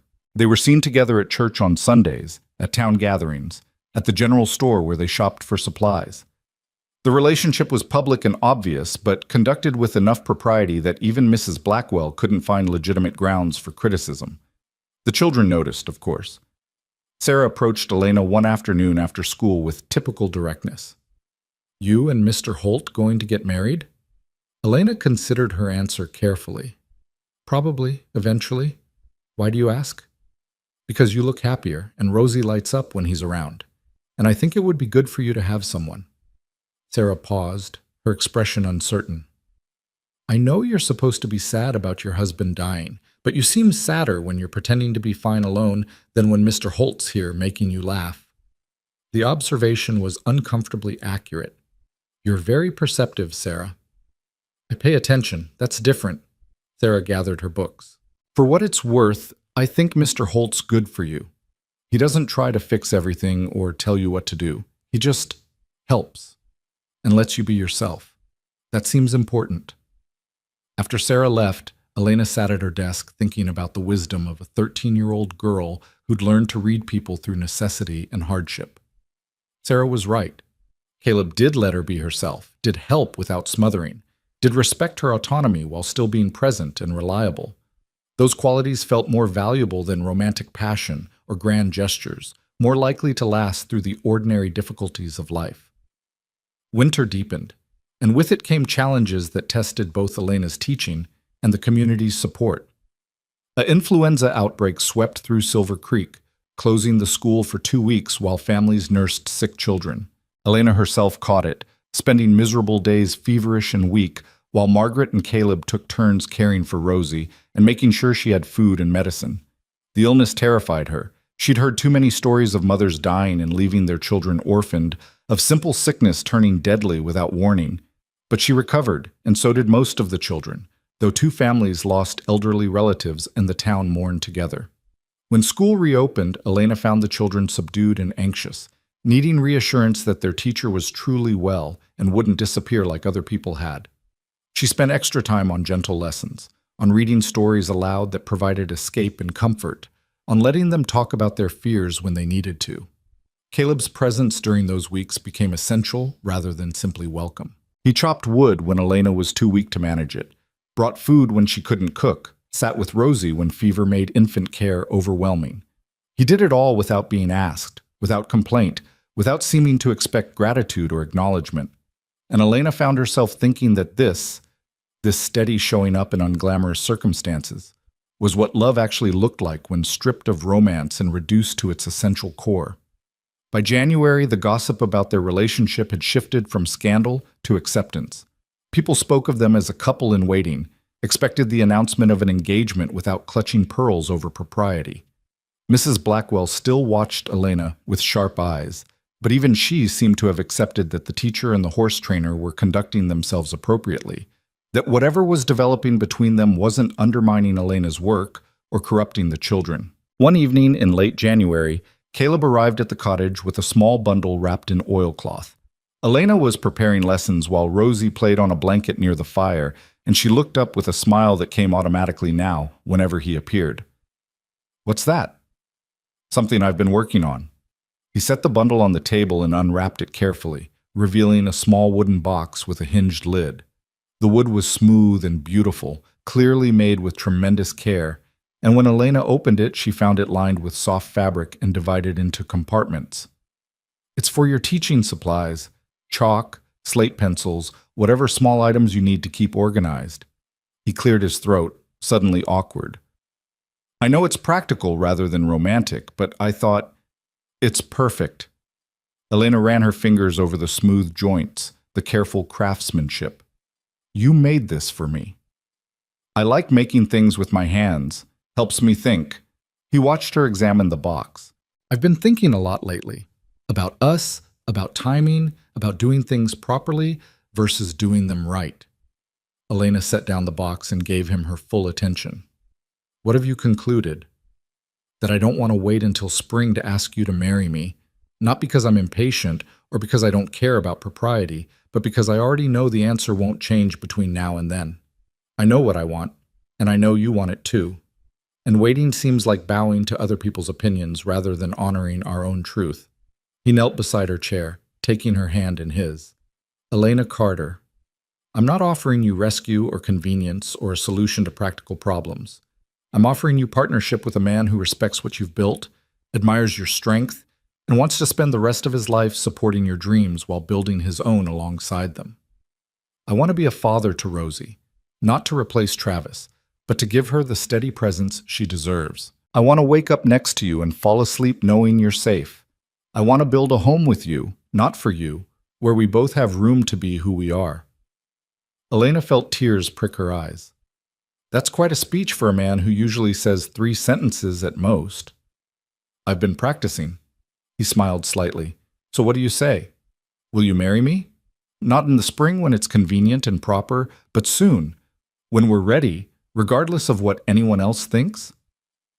Elena thought about all the reasons she should wait, all the arguments for propriety and appearances and doing things the way society expected. And then she thought about Sarah's observation that she seemed happier when she stopped pretending to be fine alone. She thought about the influenza outbreak and how fragile life was, how quickly circumstances could change. She thought about the 6 years Caleb had spent alone and the year she'd spent waiting for Travis to become someone he'd never been. Yes, she said simply. Yes, I'll marry you, and I don't want to wait until spring either. Caleb's smile was brilliant and unguarded, transforming his usually serious face into something younger and lighter. He stood and pulled her up with him, wrapping his arms around her, and finally, they kissed. It was gentle at first, tentative, both of them learning each other, then deeper, more certain, a promise made physical. When they pulled apart, Elena was breathless and laughing. Well, that was worth waiting for. It was. Caleb rested his forehead against hers. So when? How soon is soon? Give me 2 weeks to tell people properly, to make sure the school is covered if we take a few days after the wedding, to prepare Rosie and myself. She paused.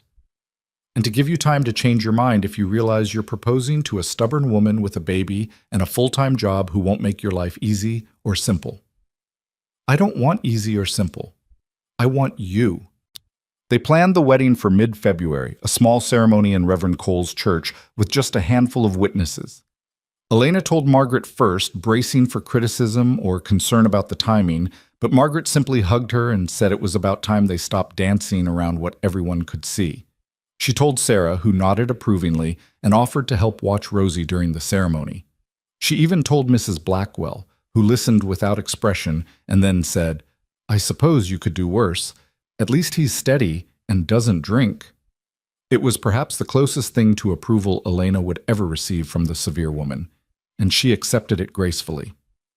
The 2 weeks passed in a blur of preparation and anticipation.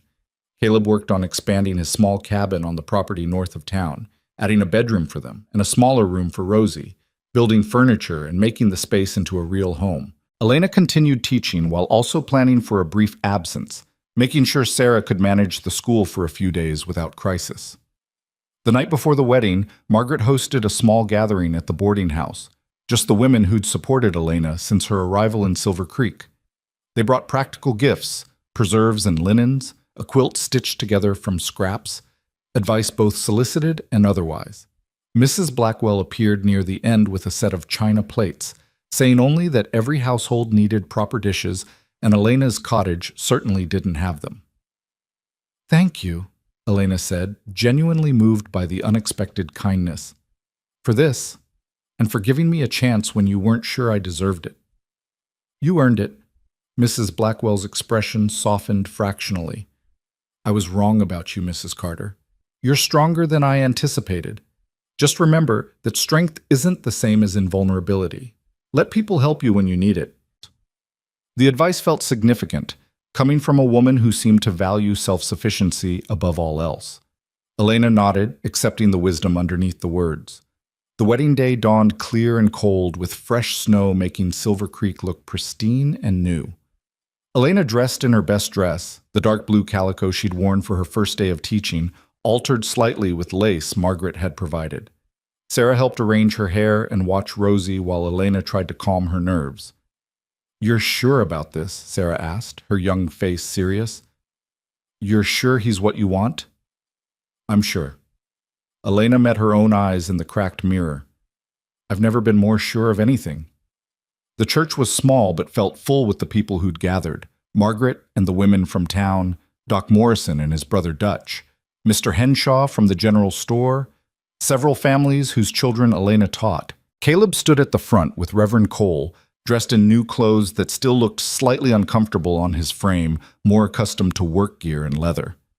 But when Elena walked down the short aisle with Rosie in her arms, no one to give her away because she was giving herself, Caleb's expression made everything else fade into background noise.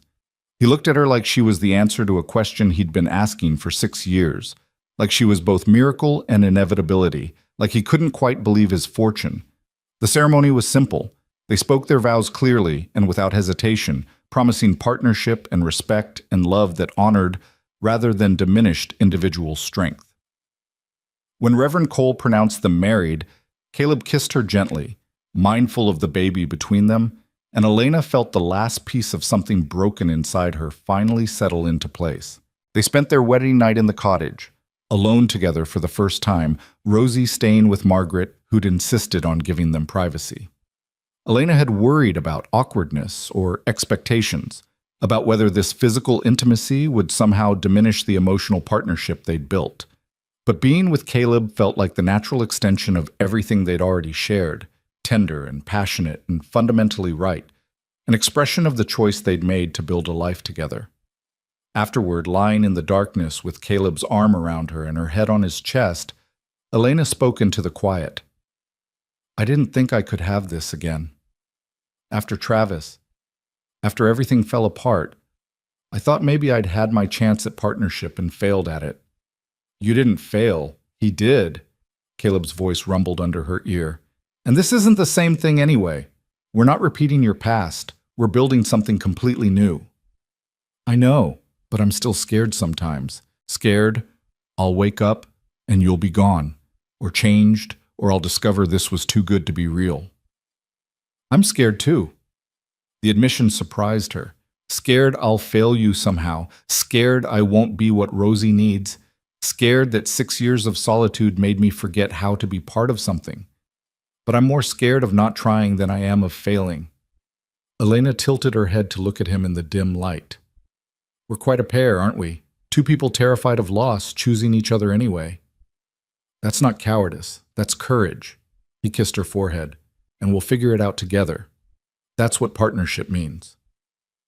They retrieved Rosie the next morning and moved into the expanded cabin that would be their home. It was modest but well built, with solid walls and a good stove and windows that looked out on the mountains. Caleb had built shelves for Elena's books and teaching materials, had made sure there was space for her work and his, had created a home that belonged to both of them, rather than just providing shelter. Elena stood in the main room with Rosie on her hip, looking around at the life they were beginning, and felt something she hadn't experienced in longer than she could remember. Hope that was untainted by fear. Joy that wasn't waiting for the other shoe to drop. Peace that came from choosing well rather than settling for less. What are you thinking? Caleb asked, coming up behind her. That I'm happy. Really, truly happy. And that feels strange and wonderful and slightly terrifying. Get used to it. He wrapped his arms around both of them. Because I plan on making sure you stay that way. Outside, the Montana winter held the valley in its grip, beautiful and harsh and unforgiving. But inside their cabin, warmth and light and the beginning of something that would prove more durable than either of them yet knew. They'd both survived loss and loneliness, had both learned that strength sometimes meant accepting help and that independence didn't require isolation. Now they would learn together what it meant to build rather than simply survive, to choose love with clear eyes and steady hands, to create a family not from blood or obligation, but from deliberate commitment and the stubborn belief that second chances were worth the risk of trying again. The first weeks of marriage unfolded with the strange duality of feeling both completely natural and entirely new.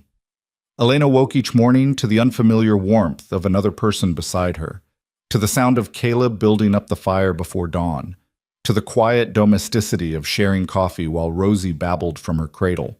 She continued teaching, walking to the schoolhouse each morning with Caleb's support when the path was icy, returning each evening to a home that felt fundamentally different from the cottage she'd occupied alone. Different, but also better. The cabin Caleb had built held space for both of them. His workbench and leather tools near the door, her books and teaching materials on the shelves he'd made, Rosie's growing collection of toys and blankets scattered throughout. It was lived in and practical, lacking the romantic touches Travis had once promised but never delivered. And Elena found she preferred this honest functionality to unfulfilled fantasy. The town adjusted to the marriage with surprising ease. A few eyebrows had been raised at the timing, but Elena's continued competence in the classroom and Caleb's steady presence in the community silenced most criticism. Even Mrs. Blackwell seemed satisfied, nodding approvingly when she saw them at church or walking together through town. But marriage, Elena was learning, required more than just shared space and mutual affection. It required negotiation and compromise, and the daily work of honoring both individual needs and partnership obligations. The first real test came in early March, when Caleb received word that the cavalry post wanted to contract for 12 horses instead of 6, a significant expansion that would require him to spend 2 weeks at his training camp in the higher country, working intensively with the Mustangs he'd captured over winter. "I should go," he said one evening, turning the letter over in his hands. "The money would set us up well for the year, let us build some savings, but it means leaving you and Rosie for 2 weeks, maybe more if the weather turns." Elena felt the familiar flutter of anxiety, the fear of being left, of promises unfulfilled, of watching someone ride away and wondering if they'd return. But she recognized the feeling for what it was. Old pain from Travis bleeding into present circumstance. Caleb wasn't Travis. He'd proven that 100 times over. "You should go," she said firmly. "This is your work and it's important. We'll manage." "You're sure?" He searched her face. "I don't want you to think I'm abandoning you." "I don't think that. I think you're building something for all of us, and that requires hard work sometimes." She took his hand. "But I need you to understand something. When you go, you can't just disappear. Travis used to leave, and I wouldn't hear from him for days, weeks sometimes. That's what scared me. Not the leaving, but the silence. So if you go, I need you to send word regularly. Let me know you're safe, that you're coming back, that we still matter even when you're focused on other things." Caleb pulled her close. "I can do that. I'll send messages with the supply wagon every few days. And Elena, you always matter, whether I'm here or in the high country or anywhere else. You and Rosie are what I come home to. Don't ever doubt that." He left 3 days later with a string of 6 half-wild horses and enough supplies for an extended stay in the mountains. Elena watched him ride out at dawn, Rosie heavy in her arms, and felt the old fear try to take hold. But she pushed it away, choosing instead to trust the man she'd married and the promises he'd made. The first message came on the 4th day, delivered by a grizzled teamster who made regular runs to the cavalry post. Just a few lines on rough paper, but they were enough. Weather holding, horses responding well, miss you both terribly. The next message came 6 days later.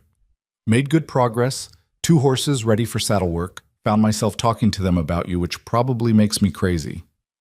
And then, 10 days in, contract nearly complete, should be home in 3 days if the pass stays clear. Each message felt like a small victory over old fears. Caleb was keeping his word, was thinking of them even while focused on difficult work, was demonstrating through action that leaving didn't mean abandoning. Elena found herself relaxing into the solitude rather than fighting it, discovering that she could manage well enough alone while also looking forward to his return. When Caleb finally rode back into Silver Creek on a cold March afternoon, leading a string of well-trained horses and looking exhausted but satisfied, Elena felt pure joy rather than relief tinged with resentment. This was what partnership looked like. Supporting each other's work, trusting in temporary absence, choosing reunion rather than taking it for granted. That evening, after Rosie was asleep and they'd shared a meal and the details of their separate weeks, Caleb held Elena close and said quietly, "Thank you for trusting me to come back. Thank you for making it easy to trust you." But trust, they both discovered, required constant maintenance rather than one-time establishment.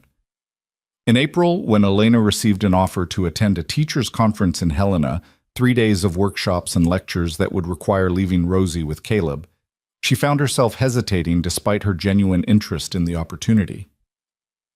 "What's holding you back?" Caleb asked when she showed him the invitation. "I've never left her before. Not for more than a few hours. She'll be fine. I'll take care of her." "I know you will." "That's not..." Elena stopped, trying to articulate the complicated guilt of wanting something for herself that didn't include her daughter. I'm her mother. I should want to be with her every moment. But part of me is excited about this conference, about learning new teaching methods, about being Elena the teacher instead of Elena the mother for a few days. Does that make me selfish? Caleb considered this seriously. Does it make me selfish when I spend 2 weeks in the mountains training horses? When I come home exhausted and grateful to see you both, but also satisfied from work that had nothing to do with being a husband or father? That's different. You're providing for us. And you're not? Your teaching income supports this family too. Your work matters just as much as mine. He took her hands. Elena, you're allowed to be more than just Rosie's mother. You're allowed to have interests and ambitions and a life that exists partly separate from her. That doesn't make you selfish. It makes you human. And honestly, it makes you a better mother because you're modeling for her that women can be complex people with multiple roles and purposes. The permission in his words, or rather, the reminder that she didn't need permission, settled something in Elena's chest. She accepted the conference invitation and spent 3 days in Helena learning from other educators, discussing pedagogy and classroom management, feeling her mind expand in ways it hadn't since before Rosie was born. She missed her daughter terribly, but she also relished the experience of being simply herself for a few days. When she returned home, Caleb and Rosie met her at the stagecoach with matching grins, his knowing and amused, hers innocent and delighted. Elena scooped up her daughter and kissed her husband and felt the rightness of returning to them while also knowing she could leave again if needed. How was it? Caleb asked as they walked toward home. Wonderful. Challenging. I have so many ideas for next school year. She glanced at him. How were you two? We managed. She cried the first night, but after that she seemed to understand you were coming back. We read your books together, took walks, survived on simple meals. He smiled. I may have gained new appreciation for everything you juggled daily. Good. That was part of the plan. Spring turned to summer with the explosive green of Montana grasslands after snowmelt, wildflowers painting the meadows in riots of color. Rosie took her first steps in early June, wobbling across the cabin floor into Elena's waiting arms, while Caleb watched with undisguised pride. Elena completed her 6-month review with flying colors. Even Mrs. Blackwell admitted the children had made remarkable progress, and the town council voted unanimously to continue her employment. But summer also brought unexpected challenges. In July, a letter arrived from Elena's sister in Ohio, a sister she hadn't heard from in over 2 years, not since before Travis's death. The letter was brief and desperate. Their father was dying, her sister had 3 young children, and no help. Could Elena possibly come home for a few weeks to assist? Elena read the letter 3 times, feeling pulled in opposite directions. Ohio represented her past, memories of her mother's death, her father's remarriage to a woman Elena had never warmed to, the desperate desire to escape that had driven her west with Travis. But it also represented family, obligation, the kind of duty that didn't disappear just because geography and time had created distance. She showed the letter to Caleb that evening. I don't know what to do. What do you want to do? I want to ignore it. Pretend I never received it. My father barely spoke to me after I married Travis, said I was making a mistake and refused to attend the wedding. I owe him nothing. She paused. But my sister is different. She was kind when everyone else was critical, and she's struggling. Then go help her. Caleb said it simply, as though the decision were obvious. Take Rosie, go to Ohio, help your sister through this difficult time. I'll manage here. It would be at least a month, maybe more. The school year doesn't start until September, but that's still a long time to be apart. I survived 6 years alone before I met you. I think I can manage 6 weeks now, knowing you're coming back. He pulled her close. Elena, part of building a life together means supporting each other's obligations and relationships outside our marriage. Your sister needs you. Go be there for her. The decision, once made, brought both relief and apprehension. Elena arranged her travel, packed for herself and Rosie, prepared detailed notes for Caleb about household management and the garden she'd planted. Sarah agreed to check on him weekly. Margaret promised to make sure he ate proper meals, and Doc Morrison offered to handle any emergencies that arose. The journey east was long and uncomfortable. trains and stagecoaches with a 1-year-old who alternated between charm and chaos. But when Elena finally arrived in the small Ohio town where she'd grown up, her sister Mary met her at the station with tears of gratitude and 3 exhausted children clinging to her skirts. The next 6 weeks were difficult in ways Elena hadn't anticipated. Her father was indeed dying, consumption eating away at him with grim efficiency. The reunion was awkward and painful, neither of them quite able to bridge the distance that had grown between them. But Elena stayed, caring for him in his final weeks, helping Mary manage the children and household, slowly rebuilding the sister relationship that geography and life circumstances had nearly destroyed. In those weeks, Elena discovered things about herself she hadn't known. She discovered she could forgive her father for his judgment even if she couldn't forget it, that she was stronger than the girl who'd fled west 2 years ago, that she'd built a life in Montana that felt more real and solid than anything her Ohio childhood had offered. And she missed Caleb with an intensity that surprised her. Not the desperate need of someone unable to function alone, but the deep ache of someone who'd found their person and didn't feel complete without them. His letters arrived regularly, brief updates about the horses, the garden, Silver Creek gossip, and always ending with the same phrase, "Counting days until you're home." She wrote back with equal frequency, telling him about her father's death when it came, about helping Mary settle affairs and make plans for her future, about Rosie's delight at having cousins to play with, and always, "I love you. We're coming home soon." When Elena finally returned to Montana in late August, Caleb was waiting at the Silver Creek station looking thinner and more weathered, but absolutely delighted to see them. Rosie squealed with recognition and reached for him, and Elena felt tears prick her eyes at the sight of her daughter, remembering this man who'd chosen to be her father. That night, after Rosie was asleep and they'd shared the details of their separate weeks, Caleb held Elena close and said, "I hated every minute you were gone, but I'm glad you went. Your sister needed you, and you needed to make peace with your past." "I did. I let go of a lot of old anger and hurt, and I realized something important." Elena pulled back to look at him. "Ohio doesn't feel like home anymore. Montana does. This cabin, this town, this life we're building, that's home. You're home." "Good, because I was starting to worry I'd have to move to Ohio to be with you, and I'm not sure I'm suited for flatland and humidity." She laughed and kissed him, grateful beyond words for a man who supported her choices, who managed insecurity with humor, who made partnership feel like freedom rather than constraint. The school year began with renewed energy.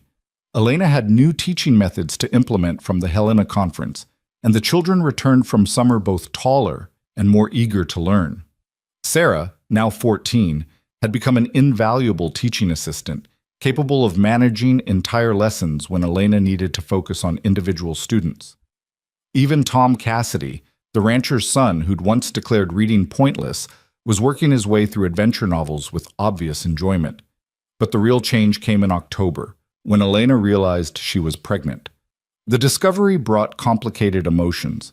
She and Caleb had talked about children, had agreed they'd welcome more when the time felt right, but Elena hadn't expected it to happen so quickly. She'd only just found her rhythm balancing teaching and motherhood with Rosie, had only just started feeling competent at managing multiple roles. The prospect of adding an infant to the mix felt overwhelming. She told Caleb on a cool October evening, watching his face carefully for his reaction, "I'm pregnant. I think about 3 months along." His expression shifted through surprise to joy so pure and unguarded that Elena felt her own anxiety ease. Elena, that's wonderful. We're going to have a baby." "You're happy about this?" "Of course I'm happy. Why wouldn't I be?" "Because it's going to complicate everything. I'll have to take time from teaching, we'll have another mouth to feed, everything will be harder." "Everything will be different," Caleb corrected gently. "Not necessarily harder, just different. We'll figure it out the same way we figured out everything else, together, one day at a time." But Elena's fears weren't so easily dismissed. As her pregnancy progressed, she found herself worrying constantly about the logistics. How would she manage teaching in her final months when bending down became difficult and standing for long periods exhausting? What would happen after the baby was born? Could she continue working, or would she have to choose between her profession and her growing family? The answer came from an unexpected source. In December, Mrs. Blackwell requested a meeting at the boarding house. Elena arrived expecting criticism or concern, but instead found Mrs. Blackwell sitting with Margaret and several other prominent town women, all looking conspiratorial. "We've been discussing your situation," Mrs. Blackwell began without preamble. "You're pregnant and still teaching, which presents certain challenges." Elena felt her spine stiffen defensively. "I'm perfectly capable of continuing my work." "We know you are. That's not the issue." Mrs. Blackwell's expression softened slightly. "The issue is that Silver Creek needs you as a teacher, and you need to be able to balance that role with motherhood. So we've devised a solution." Margaret leaned forward. "We're proposing to hire Sarah Drummond as an official teaching assistant, paid from the school fund. She'll take on more responsibility as your pregnancy progresses, and after the baby comes, she'll manage the classroom several days a week while you focus on recovery and infant care. It's not a perfect solution, but it allows you to maintain your position while also being a mother." Elena stared at them, overwhelmed by the unexpected support. "You'd do that? Create a position just to help me?" "We're not doing it just to help you," Mrs. Blackwell said crisply. "We're doing it because you're a good teacher and we don't want to lose you, and because Sarah is bright and capable and deserves the opportunity to develop her skills. This benefits everyone involved." The arrangement worked better than Elena had dared hope. Sarah stepped into her expanded role with enthusiasm and competence, and the children responded well to the dual teacher model. As Elena's pregnancy advanced, she found herself able to focus on lesson planning and individual instruction while Sarah handled more of the physical classroom management. In March, as winter reluctantly released its grip on the valley, Elena gave birth to a son. The labor was long and difficult. Doc Morrison was there throughout, and Caleb refused to leave despite the usual custom of fathers waiting elsewhere. When their son finally arrived, screaming his displeasure at the cold Montana air, Caleb held him with the same gentle competence he'd shown with Rosie, tears streaming unashamedly down his face. "He's perfect," Caleb whispered. "Absolutely perfect." They named him Daniel, after Caleb's father, and he proved to be a different kind of baby than Rosie had been, more fussy, less easily soothed, demanding in ways that challenged Elena's patience. But Caleb was an equal partner in the nighttime wakings and diaper changes, never suggesting these tasks were solely Elena's responsibility. 6 weeks after Daniel's birth, Elena returned to teaching part-time, gradually increasing her hours as her body healed and they established routines with 2 children. It was exhausting and overwhelming and occasionally felt impossible, but Sarah's assistance made it manageable and Caleb's unwavering support made it sustainable. Summer arrived with its explosion of wildflowers and lengthening days. Rosie, now nearly 2, followed Caleb everywhere, chattering constantly and asking questions about horses and mountains and why the sky was blue. Daniel grew steadier, his fussiness giving way to curiosity about the world around him. And Elena found herself settling into a life that felt both challenging and deeply satisfying. One evening in early July, as they sat on the porch watching the sun paint the mountains gold and purple, Caleb turned to Elena with unusual seriousness. "I've been thinking about something, about this life we've built and what it means for the future." Elena felt a flutter of concern. "What kind of thinking?" "The good kind, the planning kind." He took her hand. "My horse operation is doing well enough that I could expand significantly if I wanted to. Buy more land, hire help, turn it into a real business instead of just supporting our family. But that would mean more time away from you and the children, more focus on profit than on living." "And you don't want that?" "I don't know what I want. That's what I've been thinking about." He was quiet for a moment, watching Rosie chase fireflies in the gathering dusk. "When I met you, I was existing rather than living. Just getting through days, keeping busy enough not to think about what I'd lost. But you changed that. You reminded me that life is meant to be lived fully, not just survived." "So what are you saying?" "I'm saying that what we have right now, this balance of work and family, of challenge and contentment, feels right to me. I don't need more land or more profit or more success measured by anyone else's standards. I just need this. You, Rosie, Daniel, our home, work that matters but doesn't consume me. Is that enough for you?" Elena looked at their children. Rosie's dark hair catching the last light, Daniel asleep in the cradle Caleb had carved by hand. She thought about her teaching position, about the children who trusted her and the community that had supported her. She thought about the journey from that collapsed cabin to this peaceful evening, about everything she'd survived and everything she'd chosen to build. "It's more than enough," she said. "It's everything." The years that followed proved both the challenges and rewards of the life they'd chosen. They had hard winters when money was tight and food stores ran low, when illness swept through the valley and fear kept Elena awake at night. They had conflicts and disagreements, moments when partnership felt like more work than it was worth, times when Elena missed the simplicity of being alone and Caleb retreated into the emotional distance that had sustained him through earlier grief. But they also had moments of profound joy and connection. They had Rosie's first day of school, when she walked into Elena's classroom with fierce pride and announced she already knew how to read because her mama had taught her. They had Daniel's first words, his first steps, the day he brought home an injured bird and insisted they nurse it back to health. They had evenings on the porch watching sunsets, mornings waking tangled together, the daily small intimacies of a partnership that worked because both people kept choosing it. In the fall of 1876, 3 years after Elena had been pulled from the ruins of her collapsed cabin, the town held a harvest celebration. There was dancing and music, food shared among neighbors, children running wild in the gathering darkness. Elena stood watching it all, Daniel balanced on her hip, and Rosie holding her free hand, and felt Caleb come up behind her. "What are you thinking?" he asked, wrapping his arm around her waist. "That I'm happy. Genuinely, deeply happy. And that I never expected to feel this way again after everything fell apart with Travis. You built this, this life, this happiness. I helped, but you're the one who refused to give up, who chose to build instead of just surviving." Elena leaned back against him, feeling the solid warmth of his body, the steady beat of his heart. "We built it together. That's what matters." Across the square, Sarah Drummond was teaching a group of younger children a complicated clapping game, her face animated and patient. She'd grown into a remarkable young woman, and Elena felt pride knowing she'd played some small part in that growth. Nearby, Margaret Walsh was organizing food distribution with the efficiency of a military commander, while Mrs. Blackwell actually smiled at something Doc Morrison said. This was community, Elena thought. Not perfect, not always easy, but real and sustaining in ways she was still learning to appreciate. These people had taken her in when she had nothing, had given her work and support and the space to rebuild her life. And in return, she'd given them her best effort, her honesty, her commitment to the future they were all building together. "Mama, can I dance?"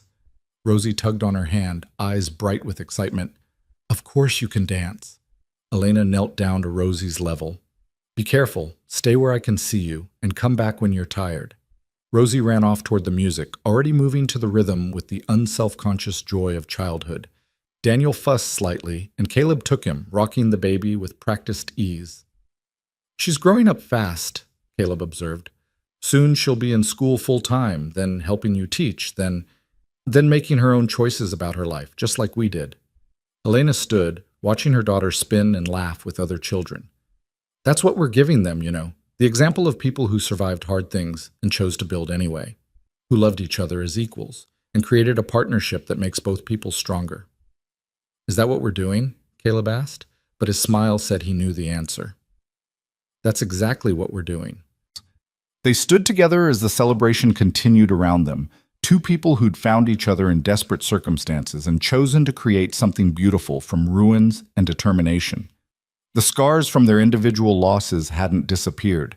Elena still sometimes dreamed of the cabin collapsing, still felt the echo of waiting for Travis to return. And Caleb still carried the grief of his first family, still had moments when the weight of what he'd lost threatened to pull him under. But they'd learned that surviving loss didn't mean forgetting or moving on completely. It meant carrying the past while also building the future, honoring what had been while creating what could be. It meant choosing each other daily, deliberately, with full knowledge of each other's flaws and fears and failures. As the music shifted to a slower melody, Caleb extended his hand to Elena. "Dance with me?" She handed Daniel to Margaret, who'd appeared at her elbow with the timing of someone who'd been watching and waiting for this exact moment.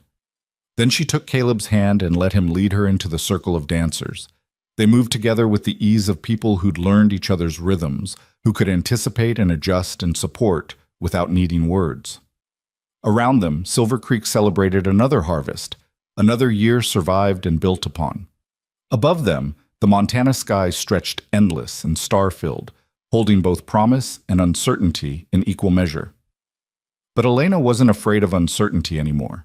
She'd learned that life couldn't be controlled or predicted, that disaster could strike without warning and upend everything you thought was solid. But she'd also learned that she was strong enough to survive those disasters, capable enough to rebuild, brave enough to risk loving again, despite knowing loss was always possible. The song ended and Caleb pulled her close for a moment before they separated to return to their children. "I love you," he said simply, "in case I don't say it enough. You say it plenty, but I never get tired of hearing it." Elena touched his face gently. "I love you too. Thank you for digging me out of that cabin, for staying when you could have left, for choosing this life with me. Thank you for letting me." He kissed her forehead.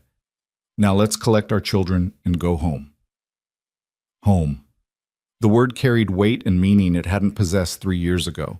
Home wasn't just a building or a place. It was this family they'd created, this community they'd joined, this life they'd built from determination and hope, and the stubborn refusal to let tragedy have the final word. They gathered Rosie and Daniel, said goodnight to friends and neighbors, and walked together through the cool evening air toward the cabin that held all their tomorrows. Behind them, the celebration continued. Ahead of them, the mountain stood eternal and indifferent, beautiful and dangerous in equal measure. But between those mountains and that celebration was the path they'd chosen, not easy, not simple, but theirs. Built on honesty and respect, sustained by love and partnership, strengthened by the knowledge that they'd both survived the worst and chosen each other anyway. And that, Elena thought, as Caleb opened the door and they stepped into the warmth and light of home, was enough. More than enough.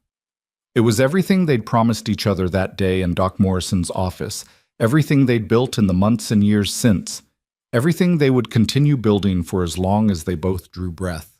The door closed behind them, shutting out the Montana night. Inside, a fire burned steady in the hearth. Children's laughter echoed off wooden walls. Two people who'd been strangers once sat together in comfortable silence, planning tomorrow while honoring yesterday. This was the life they'd chosen. This was the family they'd created. This was the promise kept, the future built, the love that had survived collapse and loss and fear to become something solid and lasting and real. This was home,